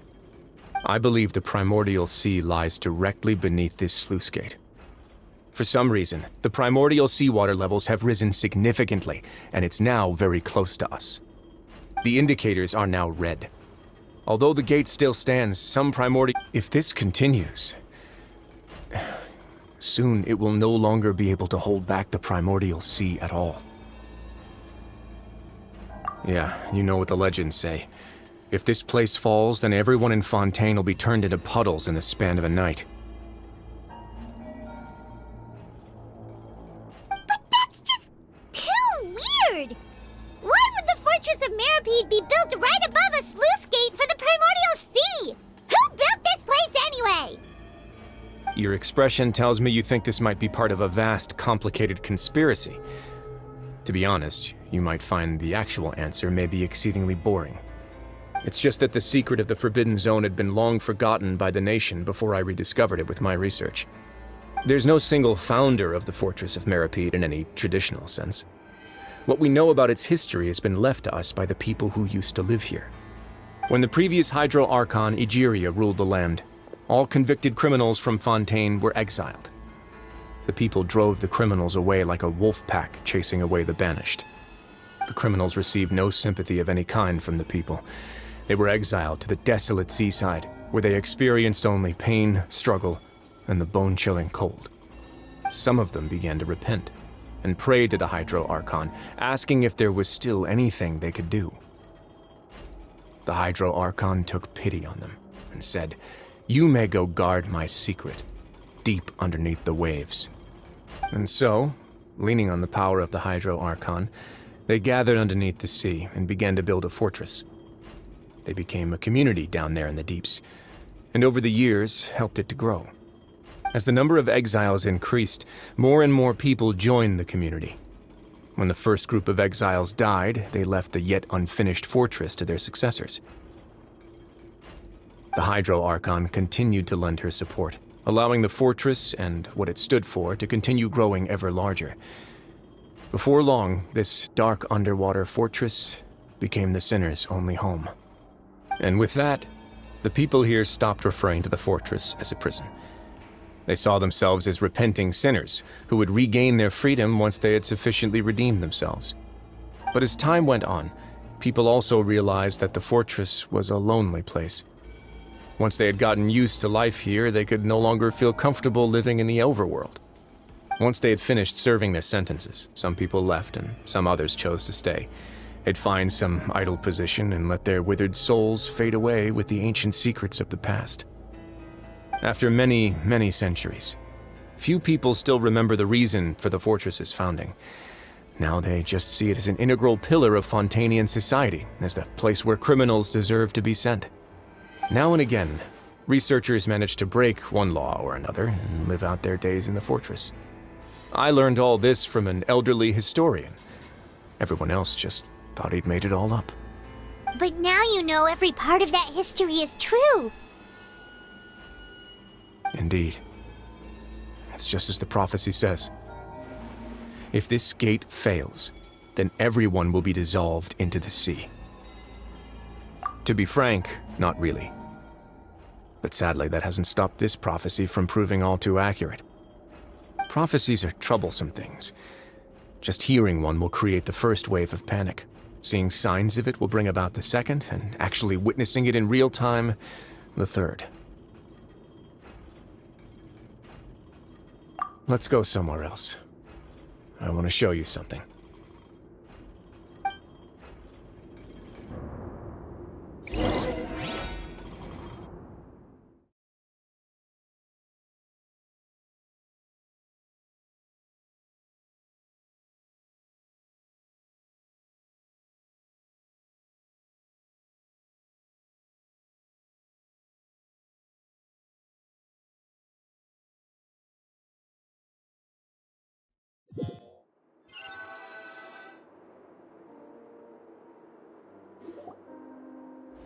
This is it. Your Grace, perfect timing. The results from our last round of experiments have... Wait, Jurier, he's not alone! Huh? Lorvine and Jurier? No need to panic, you two. I've already told them about our plan. What? After you warned us not to tell a single soul about any of this? I'm skeptical as well. Are you sure they are trustworthy? The results speak for themselves, don't they? These two may already know more than you could ever imagine. All right then, if Your Grace insists. They seem harmless enough, so I'll trust them for now. Well, how about some reintroductions? This is Jurier, one of the highest-ranked researchers from the Fontaine Research Institute. He used to work under Edwin. I trust that you've heard of Edwin? Good. Saves me a bit of time explaining. Edwin's main areas of research were archium and gravimeters. As his assistant, Jurier is quite familiar with them as well. I hired him to be my technical consultant. You want to blow up the fortress of Merebut? Ah, what a lovely idea. I'm already imagining it in my head. Gotta admit, I'm tempted as well. Guys, focus! Focus! That taskmaster over there is Miss Lorvine, and is also one of my technical consultants. While Jurier used to be Edwin's assistant, she used to be Jurier's assistant. Ooh, are they together? See, everyone keeps asking this question. Are you too sure you're not a couple and just using your work as a convenient cover? Your Grace, I am not in a relationship with this man. If I dated her, I'd officially be madder than Edwin. Jeez, forget I said anything then. Follow me. Whoa, there's another door that goes right up. Your constant amazement makes it seem like the fortress can do anything.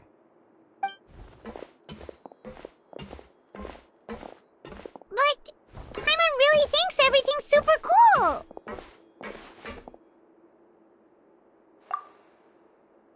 Well, let's spice it up a bit. And here you go.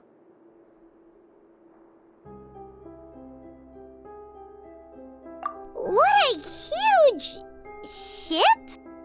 This is also a production zone that Paimon's never seen before. What's going on? How much do you know about Fontanian history? Not much at all. Well, then maybe you haven't heard the story of ancient Lemuria. To give you a quick rundown, Fontaine used to be ruled by the Lemurian dynasty. According to legend, the Lemurian king Remus came to this land after being inspired by divine revelation and found the seer Sibila, who had taken on the form of a golden bee. Taking the golden bee with him and riding on a huge ship, the Fortuna, he created his nation above the surging waves. He called his nation Lemuria and used the Fortuna to incessantly search for new tribes and islands, calling on them to join his empire. There's a ship in this story too? Where there's water, there'll be ships. People believe that hope can always be found at the end of a voyage. Do you believe that too? To a point, I think. As you've already seen, I have a whole factory's worth of labor, materials, and technology at my disposal. Certainly can't hurt to give it a try. So the moment I began to speculate that the primordial sea might lie underneath the gate, I also began this project. Were you inspired by the legendary Fortuna? Maybe. Fontanians need something to hold on to cope with the impending disaster. Were the workers to find out the truth behind this ship, riots would destroy the fortress faster than any catastrophe. As the fortress's administrator, I'd never make such a reckless call. All right, that's enough talking for now. I'll need another 3 cups of tea to soothe my throat. Do you have any other questions? Seems like you're good. Come on, I'll take you back.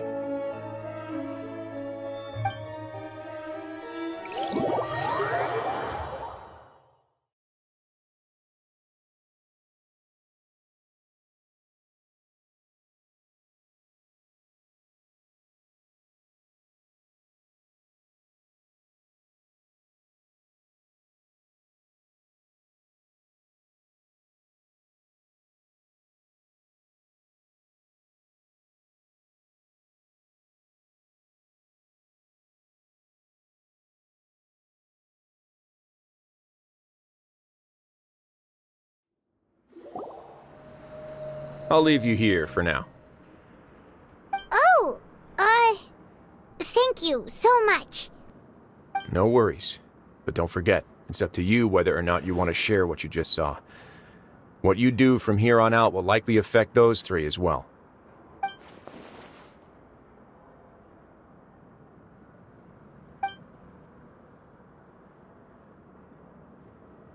Yeah, we'll put a lot of thought into it for sure. Great.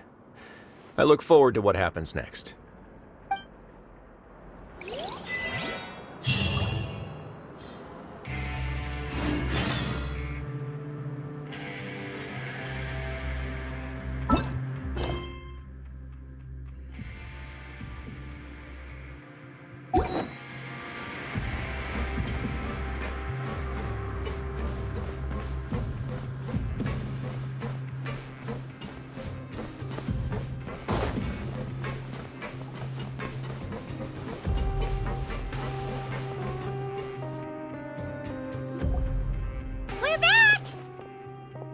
Welcome back.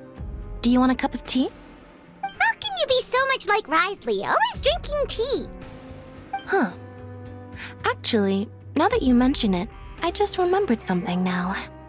While I was sedated, I could still barely hear 2 people talking next to me.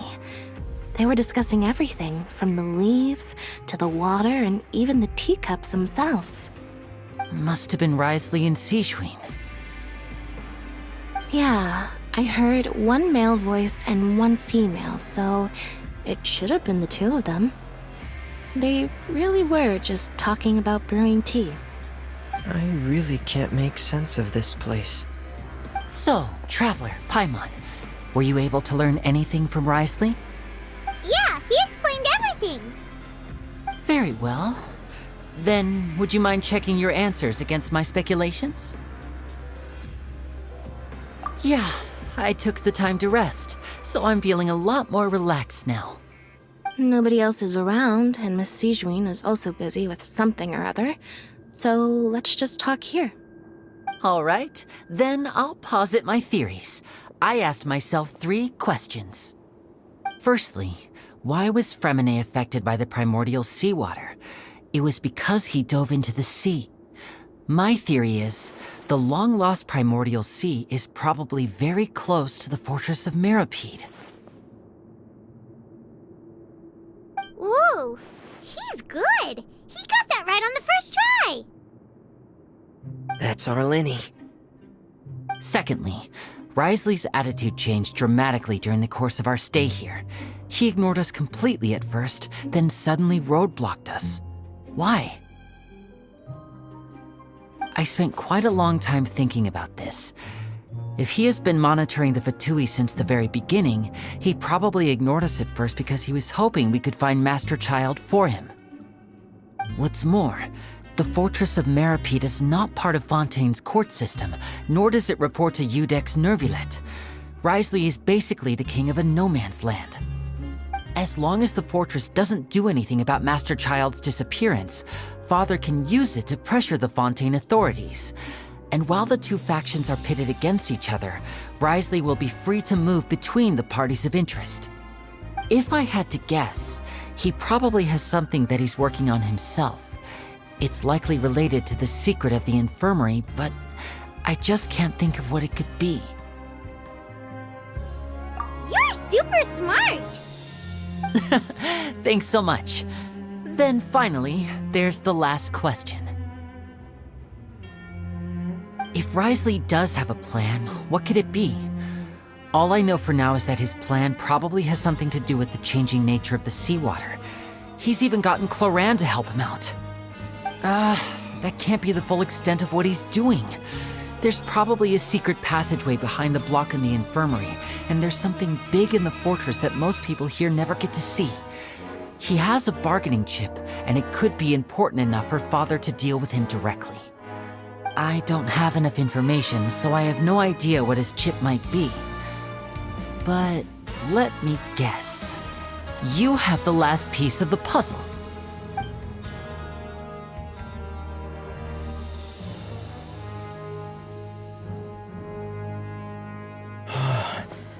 I can't believe it. The sea will engulf everyone. Just like the prophecy said. Could Wriothesley have wanted to meet Father to figure out a way to deal with this crisis? If you remember, I once mentioned that Father sees the House of the Hearth as her base of operations, and she truly wants to resolve the crisis. But how could Wriothesley have known that?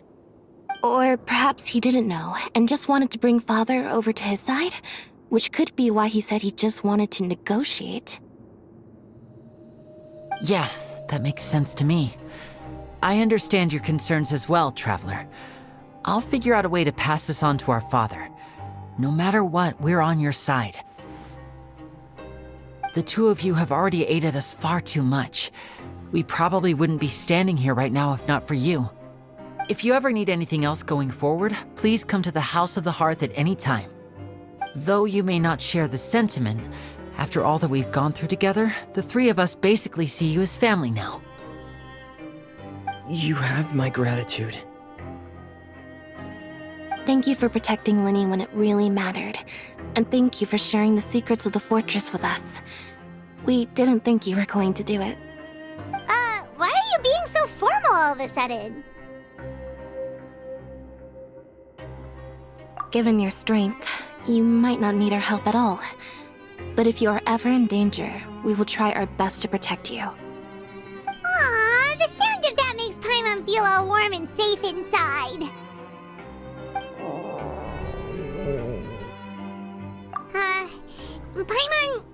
Paimon's hungry. Oh, you've done so much already. Go get some food.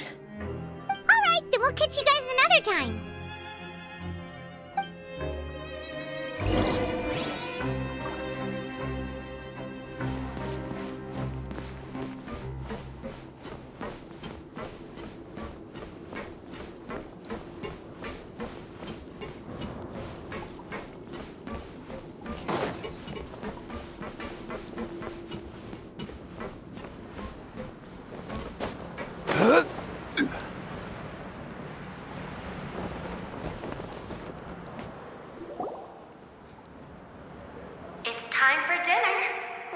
meals now being served in the coupon cafeteria.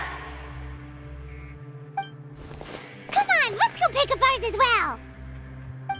Traveler and Paimon! Over here! Are you here for dinner too, Miss Sijween? And I'm taking the opportunity to prepare Miss Cloran's dinner as well. Huh. You're right! She's actually sitting in the fortress cafeteria! What would you like to eat? Yep, you can. I've already talked to our chef, Mr. Wolsey. It's all on me today, so you can get whatever you'd like. Me too! Don't forget Paimon! No problem. Just leave it to me.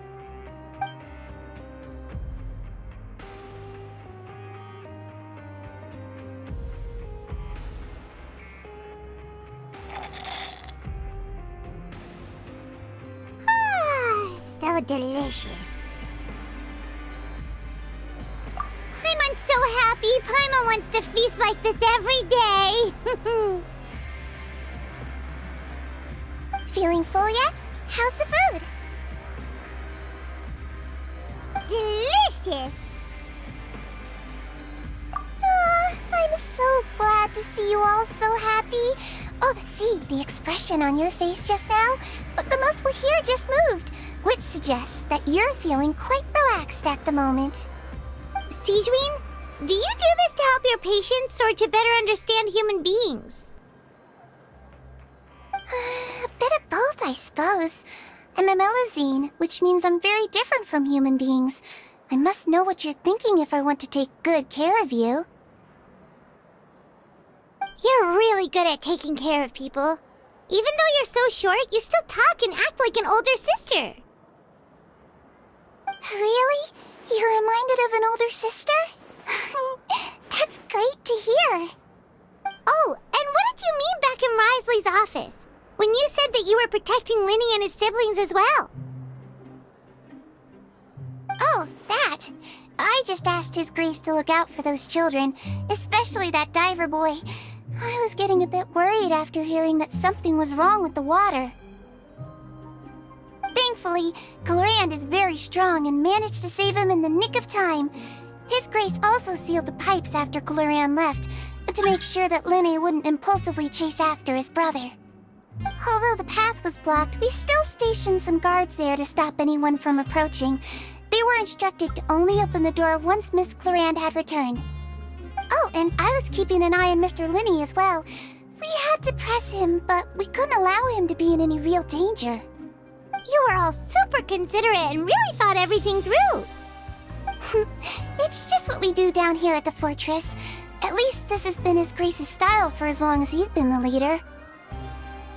Oh, I really wish Monsieur Nervula would come down here more often too. I feel like he'd like it here, with all the darkness and chaos.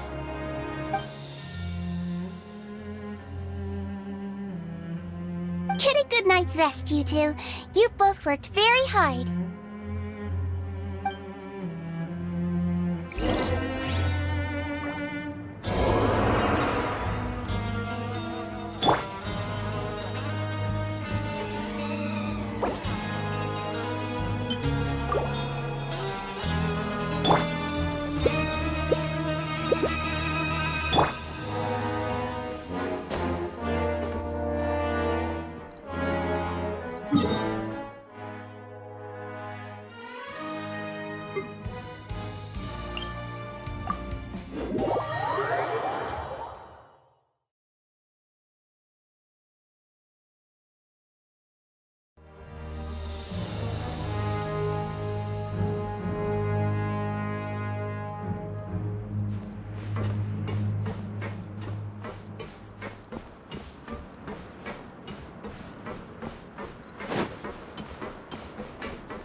Much has happened.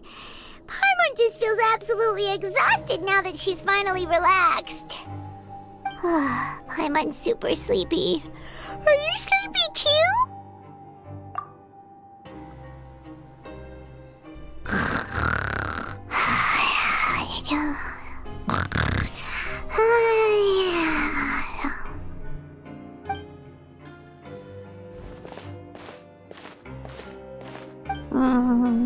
Delicious. Paimon wants seconds for free.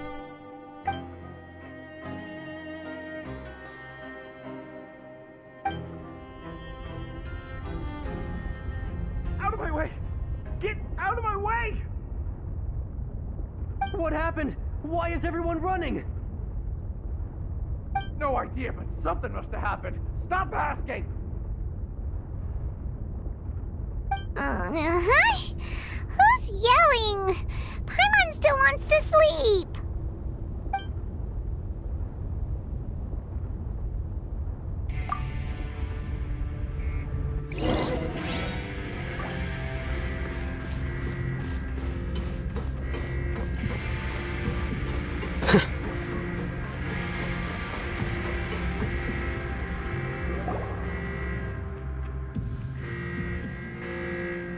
What happened?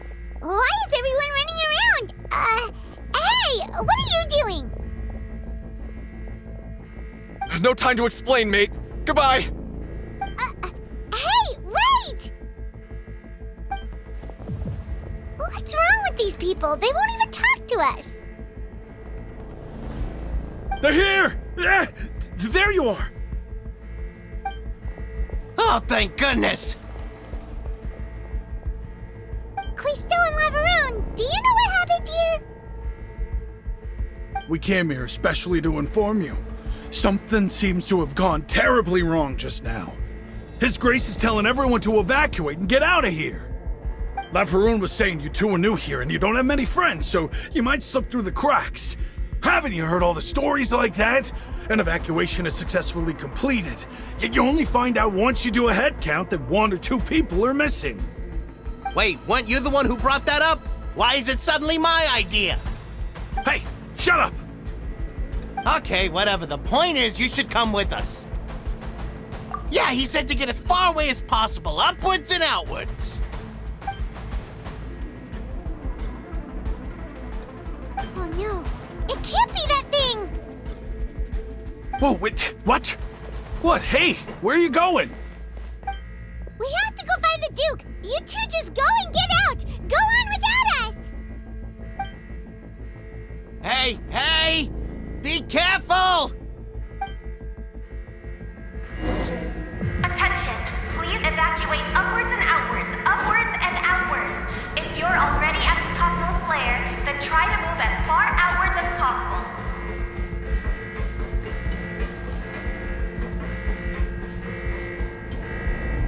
Attention, please evacuate upwards and outwards. If you're already at the topmost layer, then try to move as far outwards as possible.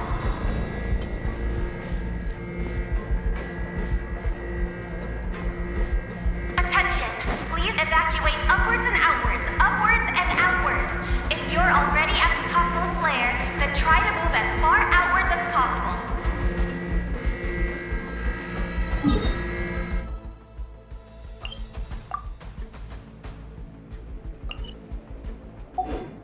Attention, please evacuate upwards and outwards.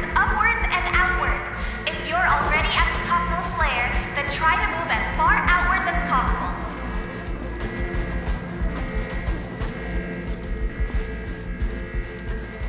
Attention, please evacuate upwards and outwards.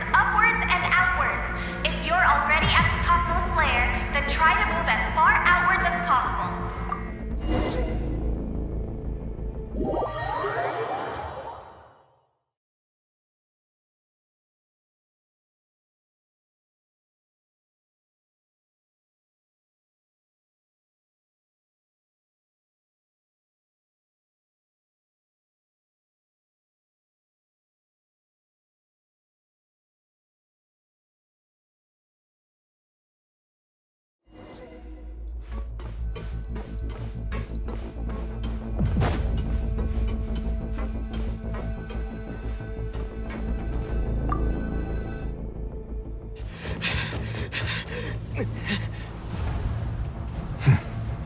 They're here. Just like I said. What happened? Huh.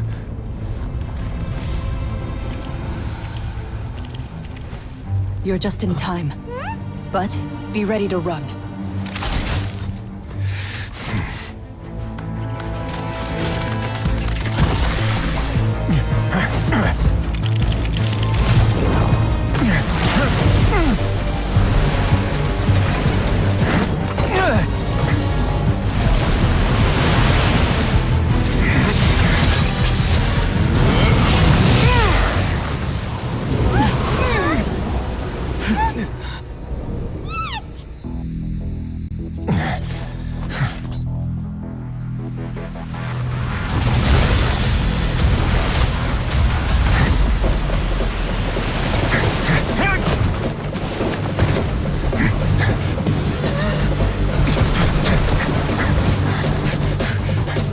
Three, 2, 1.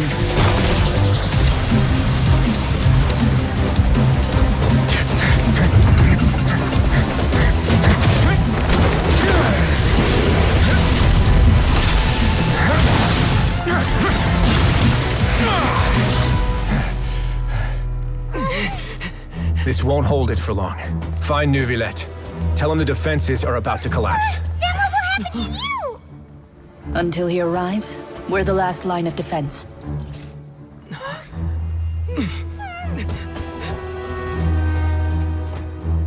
The gate. How long do you think it'll hold? That depends on us.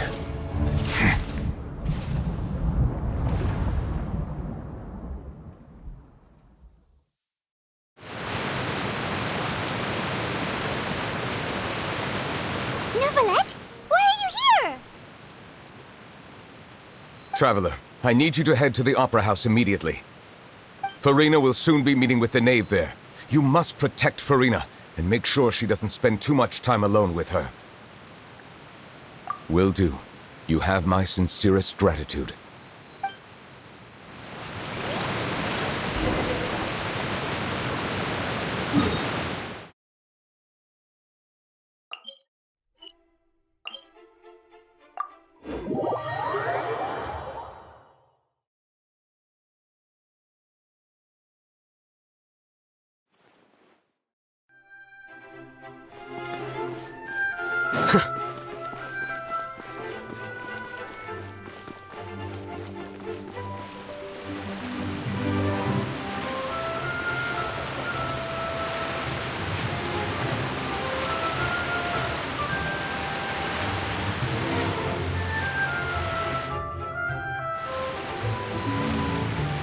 Look, there are a ton of Fatilian Palais Mermonia people over there.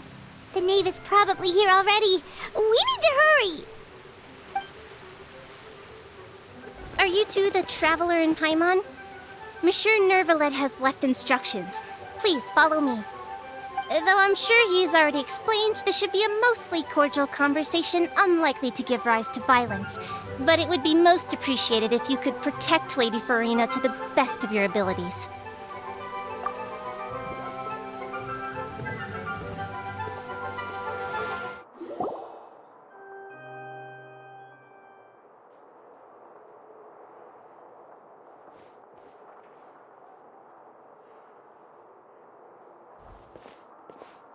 Oh, so you two are the honored guests Miss Farina mentioned.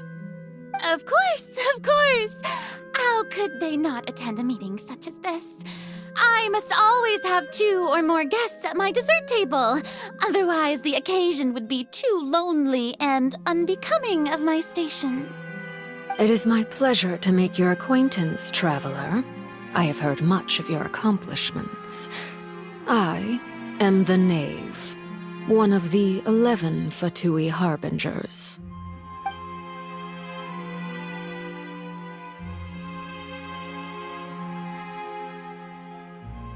I've already prepared seats for you. Come, sit beside me.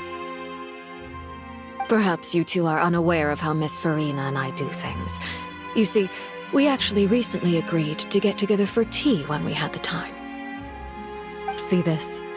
This is a limited type of confectionery that Miss Farina simply adores. There are only 16 slices sold every day. Here, why don't you and Paimon have a taste?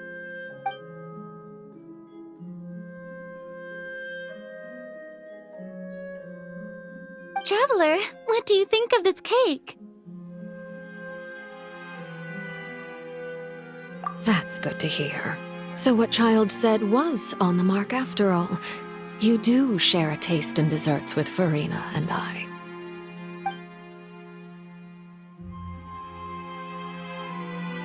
I wonder how he's doing nowadays. You must have heard, right? He's suddenly gone missing. I'm really worried about his safety, you know. Here's to hoping that he's an excellent swimmer. Since we're talking about him, I feel like I should add something. His martial prowess really looked certainly pretty impressive, yeah.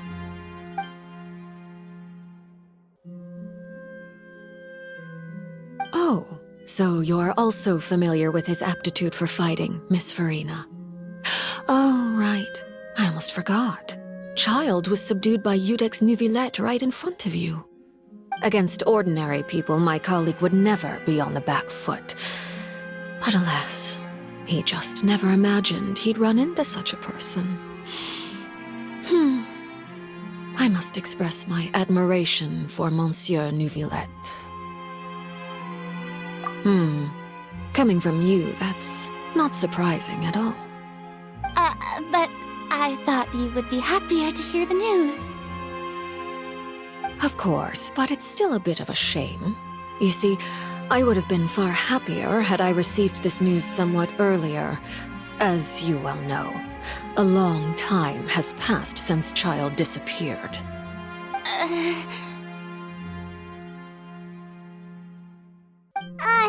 Well, in any case, there's no need to worry. We know for sure that Child is still alive.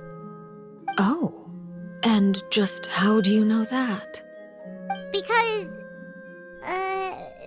we found evidence that proved he left the Fortress of Mereka. And where did he go after leaving the fortress? Well...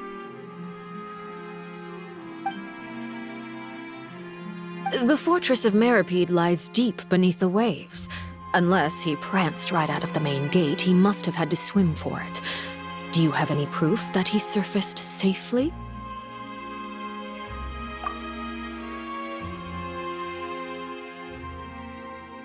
Ah, that is good news at least. His sister Tonya sent a letter to Fontaine not too long ago.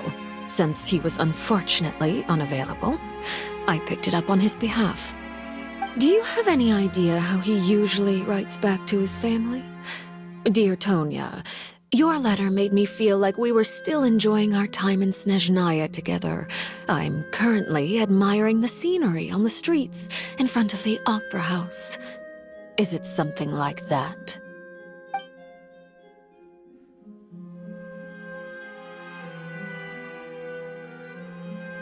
All letters tend to follow the same few formats anyway, right? As long as the contents are accurate, it doesn't matter so much how it's written or how it's worded.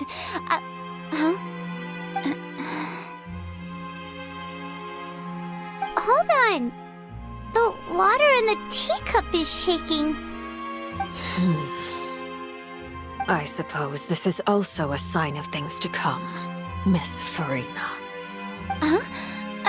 I don't quite understand what you're trying to say. Have we entered into the next stage of the prophecy?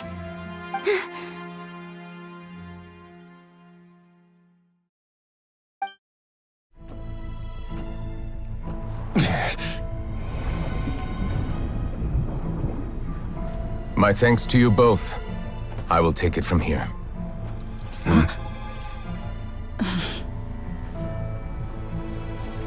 Sure you don't need a hand? Quite sure. Wow. So, what's your secret, huh? Let me guess. Nah, who knows? Maybe it's just your sense of responsibility.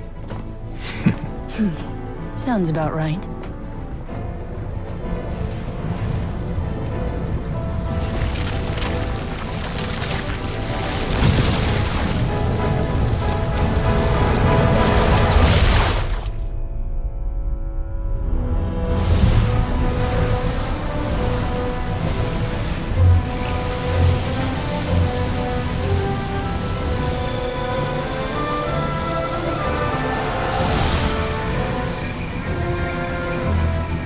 day may come when the prophecy is fulfilled and the waters burst forth. But it is not this day.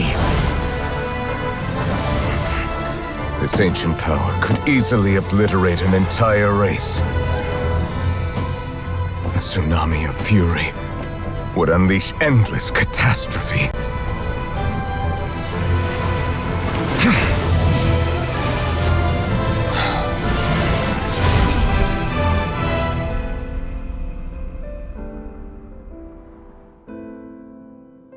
This sentence is too severe. Forgive me for overruling it.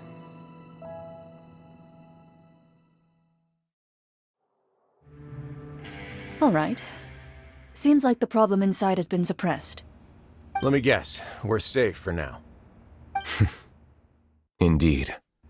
But only for now. I win this bet. You owe me a present. Very well. It was indeed just as you said.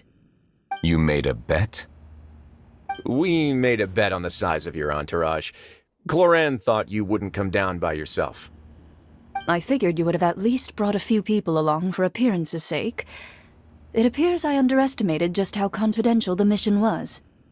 Shouldn't you have gotten used to confidential missions by now? That's just how the courts operate. So what gift must the loser give? Tea? He already has tons of tea in his office. I'm thinking about a set of legal codices. That wouldn't happen to be a dig at my lack of legal awareness, would it? Well, I'm sure His Grace doesn't consider the fortress to be outside the law. I was under the impression the residents of a place like this would be uninterested in the legal codices. That was obviously a joke. Anyway, you've still got some unfinished business to attend to in the overworld, correct? No need to stay here if you have a pressing matter. We all know you can't leave Palais Marmonia for long. Thank you. I hope everything went smoothly with the Fatui Harbinger.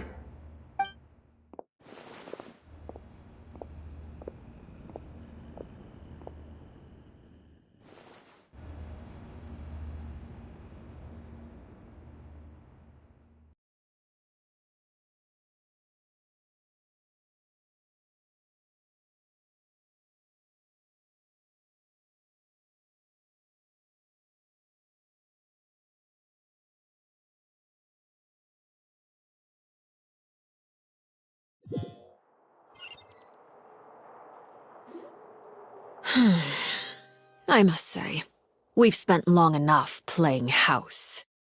Miss Farina, as the Hydro Archon, I am sure you understand the exact meaning of the phenomenon we just witnessed. Or should I say, that's what I originally thought. But looking at your expression, was I wrong? And you haven't a clue? What are you trying to say? At this point, I don't think there's any more need to speak as diplomatic representatives. Allow me to speak to you now as just a Fontanian.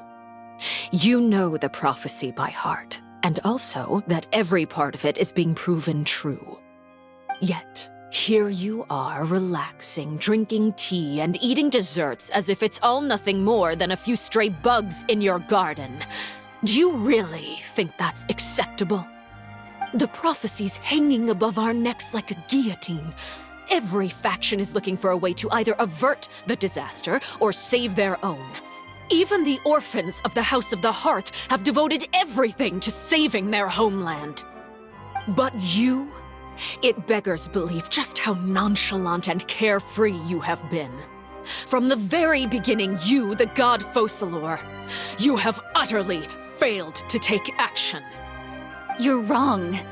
I've never ignored the prophecy, nor have I just been passing the time in self-indulgence.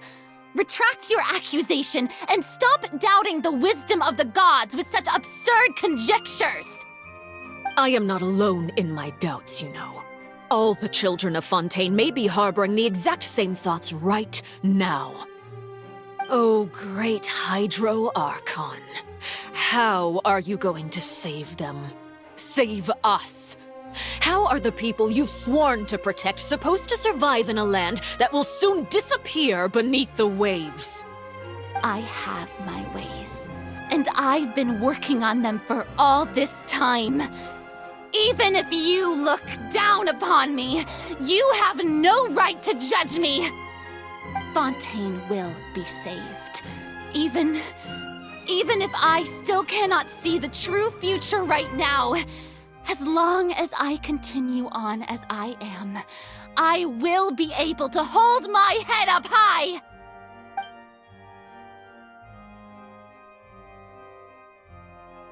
Then I ask you, Miss Farina, just what have you been working on? Where can we see it, and what is it doing to help?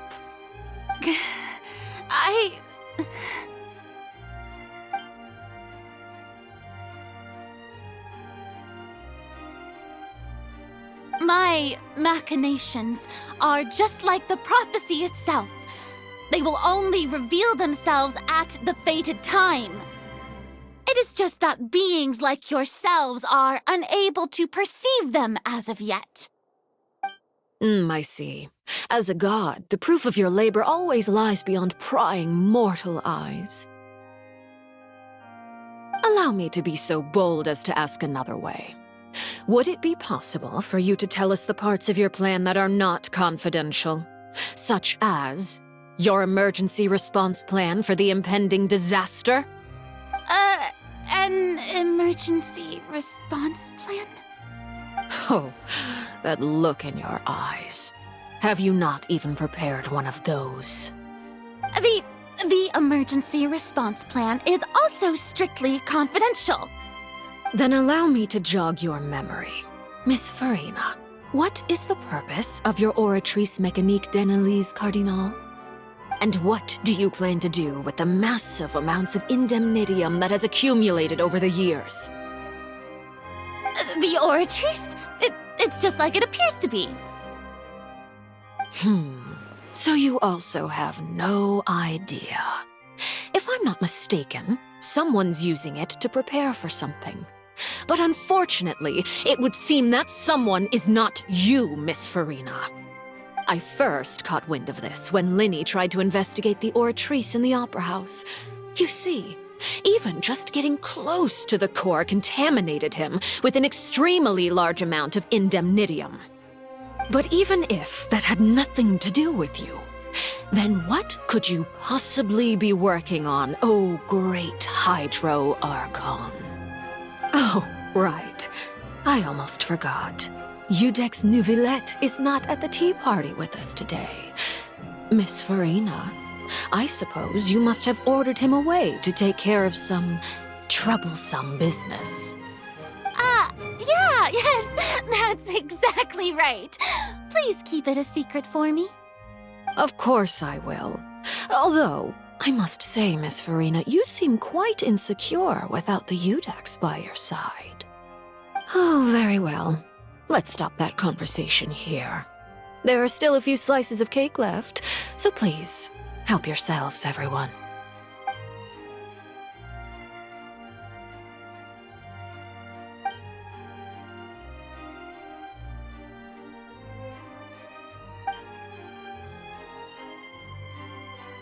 Traveler, I heard that you were recently commissioned to handle a few matters on behalf of the Udex. Why don't you take an extra slice of cake? Those who work hard deserve gratitude and praise. You too, Paimon. Thank you. Paimon will take you up on that offer.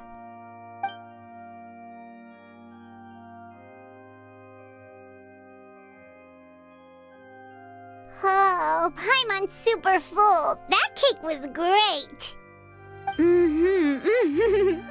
If it's on my tea table, it must be of the highest quality. Yes, and we must thank the knave for bringing these over as well. You're welcome. I'm sure the cake also felt greatly honored to be featured at Miss Farina's table. And I was merely catering to Miss Farina's tastes, seeking a chance to chat over tea. It is getting late. Why don't we call it a day? There are still a few matters that I need to take care of, so I must take my leave now. Very Very well. We'll end it here. Mind seeing me off, traveler? We could use the opportunity to discuss Child before I must be on my way. Paimon's coming too!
I'm glad that you were willing to come with me. Of course, Child was just an excuse. I have no interest in your dealings with him. That's what Paimon thought! You lent your aid to the children of the House of the Hearth. As their father, I would like to express my gratitude. Do I look like an irresponsible father to you? The House of the Hearth is very important to me. You should know that I care deeply about my children. That was all. Formal topics should be discussed in formal settings, and informal topics in informal settings. I know you just returned from the fortress of Merebut. Relax. I have no intention of trying to get anything out of you. Linny, Lynette, and Fremine are still there, and I trust their judgment and abilities. They've all been working very hard and have always done all they can to fight back against anyone who tried to stop them, especially Linny. You mean Wriothesley. He's a tricky one to deal with. It's unfortunate that Linny's so eager to prove himself that he can't learn to rely on others, including me. By the way, and you can just consider this a bit of idle gossip, but what's your impression of Furina?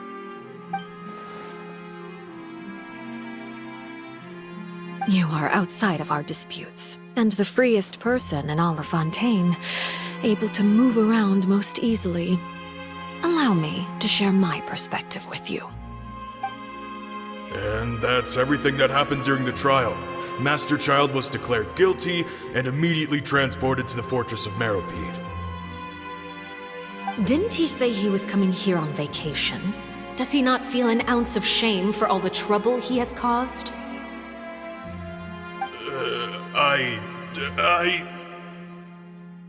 Forget it. He did give us an opportunity. I will be meeting someone shortly. Do you require help with any preparations? No need. I will take care of it myself. I need to meet with Furina, the Hydro Archon. She is at the heart of Fontaine. But what's fascinating about her is that she often seems more like a celebrity than a working Archon. Oh? Come over here, you little critter, you!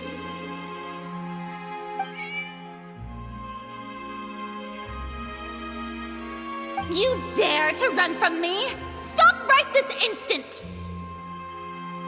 My goal is just to discover the location of the Gnosis. But I didn't expect the chance to approach Furina to be handed to me on a silver platter. This is so easy, it's actually making me a bit suspicious. Anything left unguarded is usually just bait. But no one will blame someone for taking the bait. After all, from the moment it was attached to the hook, the bait is meant to be sacrificed. It's just as I guessed in the second before I struck. The Hydronosis is not currently held by the Archon. In fact, this Archon doesn't seem like a god at all. And I sense that she's under some kind of curse. are you trying to do? Please, don't kill me! I'm begging you, please! The fear in her pupils is genuine, so perhaps she's not bait after all. Either way, targeting her has lost all meaning. I left the scene with ease. Nobody came looking for me, and nobody could serve as a witness to my near assassination of Focalor. I suspect even Farina dares not mention this incident to anyone. Not long after, my informants confirmed what I had guessed. After returning to her quarters, Farina quietly cried alone. She was so scared that she could not sleep that night, nor could she even bring herself to eat her cake. There's no doubt that there's something wrong with her. I began to entertain the possibility that she is not the true Hydro Archon. Perhaps Iudex Neuvillette is actually the genuine article.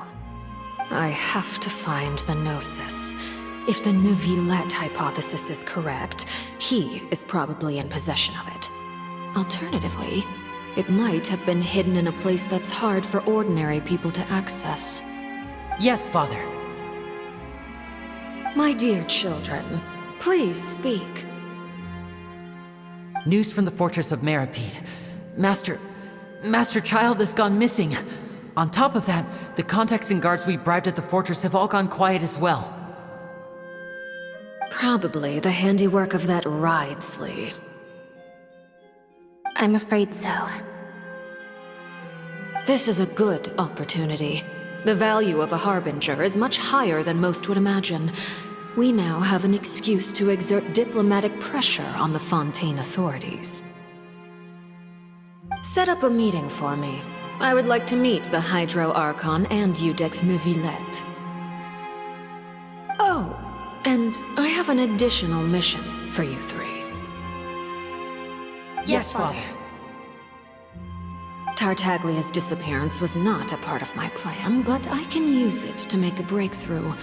With this as my excuse, I can ask for an official audience and continue my investigation of Farina and Iudex Neuvillette.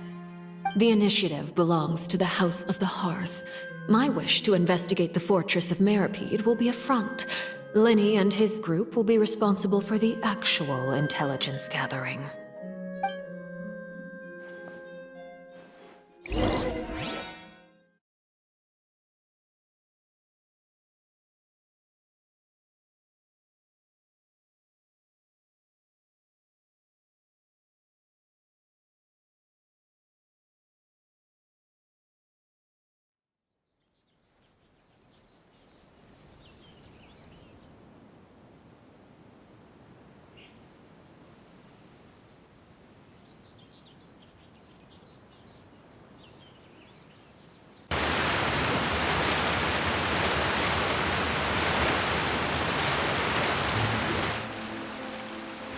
You should know the rest. Linny's group is quite close to you, so they wouldn't have hidden anything from you. You attacked the Hydro Archon? It wouldn't mean anything, even if you shouted it from the rooftops. After all, even Farina herself is still pretending that nothing of that sort ever happened. Alright then. I've now had 2 chances to enjoy tea with Farina. I have to say, the leadership of Fontaine is even more inscrutable than I had imagined. I once surmised that Iudex Neuvillette must be the Hydro Archon, but now, that doesn't seem right to me either. I am a servant of Her Majesty the Tsaritsa. Over my years of service, I've learned how a real Archon conducts and carries themselves. Whether Iudex Neuvillette or Farina, neither fits the bill. It's hard to imagine either of them as the Archon. Of course, that is all just how I feel. Gut feelings often do not require justification. It is, however, quite amusing to me that after all my years working in intelligence gathering, I've come to realize I am at a complete loss regarding the identity of the god of the land of my birth. Don't you think Fontaine is quite intriguing? A catastrophe looms, yet many secrets have yet to rise to the surface. It looks like Fontanians will have no choice but to save themselves. Ultimately, though, one must survive in order to do anything else. Should the need arise, I would be happy to cooperate with you. You don't need to commit to anything right now, of course. I have a feeling that the situation will continue to evolve, and as your name is often connected with noble deeds, I'm sure we will work together someday. He certainly returned quickly. You must want to catch up with each other, so I'll leave you to him.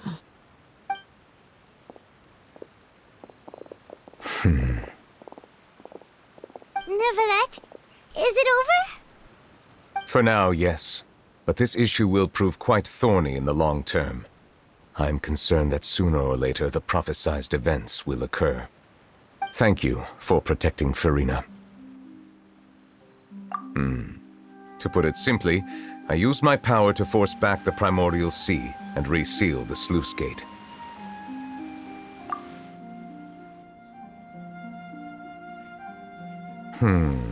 So as expected, the knave has turned up the pressure on Farina. She's trying to feel her out, though I'm still unsure as to her motives. Permission granted. Whoa. It can't be that you're the real Hydro Archon, right? But that's just a speculation on our part, though. You can't tell us? Then that's okay. We can talk about something else. We won't try to force you. You guys in Fontaine are super strange. If by the phrase, you guys, you are referring to Farina and I, then although I'm not sure just what you are trying to imply, I must clarify that I do not share her positions on a multitude of topics. I believe so. The fortress has a long and complex history. It has seen much grief and suffering. And now, another catastrophe will soon be upon us.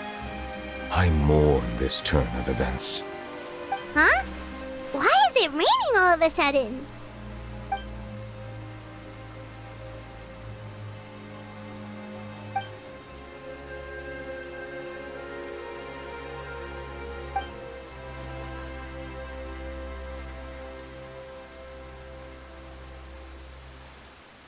You may be closer to the truth than you think. Oh? And what are you thinking? The dragon of... what? Huh? Please do not be so surprised.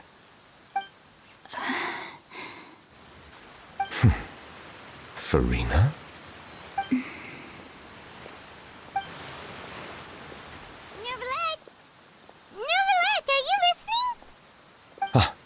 My apologies. We were just guessing randomly. We didn't guess right, did we? You're not actually the dragon sovereign of water, right? Well, if you don't want to confirm or deny... You guessed correctly. I sincerely hope you'll be able to keep this a secret for me. Right, of course. We'll definitely help you keep it a secret. There's still something Paimon wants to ask you, though. Please, go ahead. Well, if you are the dragon sovereign of water, and you were able to force back the primordial sea from the fortress, then since Fontaine's prophecy is all about seawater, couldn't you just use your power to solve the crisis? None of the currently living dragon sovereigns in the world, myself included, possess our full dragonhood. They say that when the first usurper arrived on Tivat, they seized a part of the dragon's power. Today, that stolen power is the basis of the Archon's authorities. There are 7 elemental Archons and 7 matching dragon sovereigns. The dragon sovereign of water who lived through that era perished a long time ago. As their successor, I know far less of that part of our ancient history. In any case, I believe I will not be able to do much unless the Archon disappears and returns their elemental authority to me. Given the status quo, however, I would recommend finding another way to deal with the prophecy. Oh, so even you can't solve it. I still have some urgent matters to attend to at my office. If you have any more questions regarding ancient history, you are welcome to discuss them with me at a later time. Please go right ahead. There's a place that Paimon wants to go too. Traveler, why don't we pay another visit to the Fortress of Merebut? Paimon is a little worried. We'll see you another time. Take care.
Boats are made for transferring commodities back and forth, and those that come across Liura tend to stay a while, so it is where many things come to settle.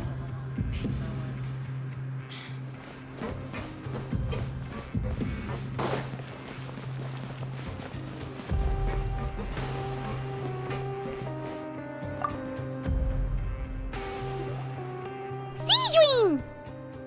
Traveler, Paimon, you're back! Are you still doing all right? Did either of you get hurt? We're fine, but what about you guys? It was such a huge mess. How bad was it? A few people sustained superficial injuries, but that's about the extent of the damage. Monsieur Nervulette paid us a visit. It was all thanks to him that we managed to suppress the crisis for the time being. Of course, we must also thank you for the help you provided. How did Nervulette know that he was needed here? Well, Monsieur Nervulette has strong resonance with the hydro element. When the water level rises, he can feel the waves produced. I ran into the bombshell bros while bandaging the injuries of the wounded. They were mumbling the whole time about how you just ran down without a word. I'm so relieved to see that you're both all right. If you're not too pressed for time, please stay with us a few more days. Just let me know if you get a craving for any particular dish, so I can have Mr. Walsey get your meals prepared. Oh, and please feel free to visit the infirmary for a break at any time. I'd like to take the opportunity to spend some more time observing your facial muscles as well. Your happy smiles are quite contagious, you know. They're so memorable, and I've missed them immensely while you were gone.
Courier?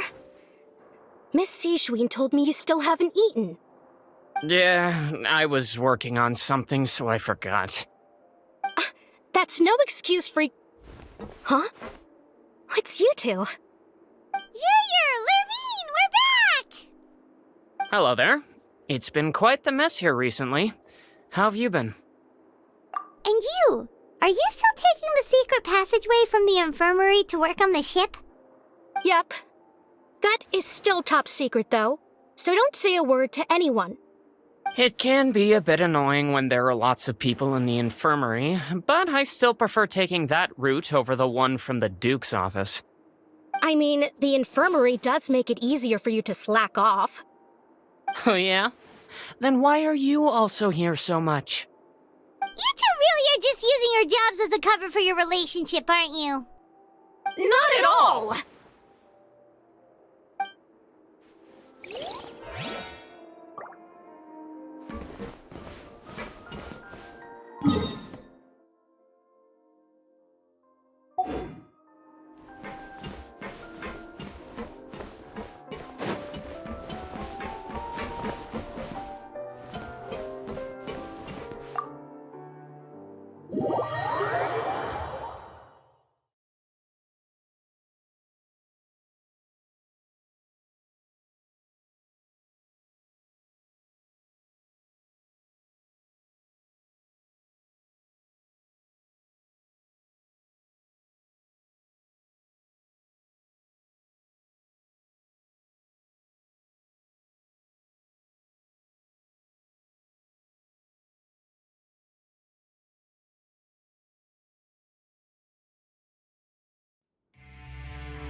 You guys are back? Laveroon! You guys didn't get caught and thrown back down here, right? Huh? No, not at all. And here I thought you'd managed to escape from jail during all the commotion. I'd held you up as legendary jailbreakers, but now you're telling me you just never left? We're sorry, but we just had some business to take care of. All right. There's no need to get caught up in the details. We're just relieved to see you. He was super worried about you, you know. Hey, it wasn't just me. Weren't you super worried as well? Something like that, yeah. I was also transferred to work in the kitchen a few days ago. I can still hear Quisto mumbling to the carrots. Are those two all right? Do you think they made it out alive? Whenever he'd say that, I'd tell him I'm sure they're fine. Wherever they are, they're kicking back with drinks in hand, enjoying the lovely scenery. Hey, there's nothing wrong with worrying about your prison pals. Is there? I mean, considering how they always love listening to all my gossip. These two. They sure are a lot warmer and friendlier than when Paimon first met them. Oh, well, if you say so. I'll be watching you to make sure you finish every last bite.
Now guess, what suit will this next card be? A bare-teeth cat? Well, well, look who it is. Traveler, Paimon. Hello, everyone. Looks like you're recovering nicely from it, eh? Mm-hmm. Thanks to everyone's support. Oh, right. I managed to work up the courage to thank Miss Clorand in person. Whoa, how did she react? She told me that it was nothing. It was as if saving a life wasn't a big deal to her at all. She also told me not to worry about it. She didn't want to stress you out, that's all. She's right, and it's best not to dwell on it. Yeah. Okay, but check this out. We went back to the opera house and we met the knave. You met Father? Did she say anything to you? She said a few things that were, a bit hard to understand. And also that she's looking forward to working with us in the future. Her attitude towards you is even better than what we'd imagined. That's fantastic. You should believe her. She has her own way of doing things, and she'll do everything in her power to help those she considers close, which now might also include you. Mm-hmm. Father is very capable, and also trustworthy. Oh, Paimon just remembered that she thought Linny was a bit too proud as well. She said that you should learn how to rely on others sometimes. Got it. Huh. That does sound like something that Father would say. Hey! Are you going to stay here for the next few days? Looks like it, yeah. Excellent. I will host a tea party. For real? Then Paimon wants another serving of cake. Another implies that you were already served some delicious cake while you were up there. How lovely. Well, next time, you're going to have tea and snacks with us.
Do my eyes deceive me, or did I just see two inmates come back after making it to the surface? Some strange winds blowing of late. We wanted to see how the fortress is doing. Is everything still alright? We're fine, for the most part. Neuvillette came down and took care of the worst of it. If that's the case, why don't you just ask him to stay here? Oh, yeah, what a brilliant plan. Let's go convince the Eudex himself to exchange the Courts of Fontaine for a puddle of water in the middle of nowhere. He came here in a hurry and left without even stopping for a cup of tea. He did remember to take Miss Sigewinne's gift with him, though. He sure sounds super busy. Miss Clorand has left as well. She also took her gift from Miss Sigewinne. Were the gifts milkshakes? Neuvillette got the milkshake. Clorand received lipstick instead. Those aren't even remotely alike. Well, it's Nervilette's own fault for making Sigewinne worried about his health by working so much. But besides that, our head nurse is still pretty fond of picking out beauty products for the ladies. Oh, and I have some gifts here for you as well. Are these from Sigewinne too? Nope, they're from yours truly. You've already wrapped up your work at the fortress, so you can return to the surface at any time. You haven't yet served your full prison term, however, so you may continue to use your cell until your term is up. For real? Then we could stay here for a really long time? You may access the cafeteria for free. Hooray! Just remember to come complete your paperwork once it's time for your release.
We're back in our cell again. We're no longer prisoners, though, so it really doesn't feel the same. Sure feels that way. But the truth is, we never did anything bad to begin with, so I'm not sure why we put so much pressure on ourselves. Huh? How did you know? Hey, that's not true! All right. Okay, Paimon just wanted to say that we really are an amazing duo after all. It's like we've now gone to so many places together and become friends with so many people. We've never stopped traveling or stopped meeting new friends. There are so many bad things in the world, and we're just two people, but we've still been solving problems no matter where we go. Isn't that pretty cool? You're counting Paimon today? Aren't you the only adventurer here? Then let's ask Catherine to give Paimon an adventurer handbook as well. Paimon will also be an adventurer from today forward. Just the thoughts making Paimon giddy. Paimon's gonna crash, so you sleep soon too. The last time we fell asleep here, we woke up to a whole mess outside our cell. The primordial seawater nearly rose up. That was so scary. We should be safe now, right? All right then. Good night to you, traveler.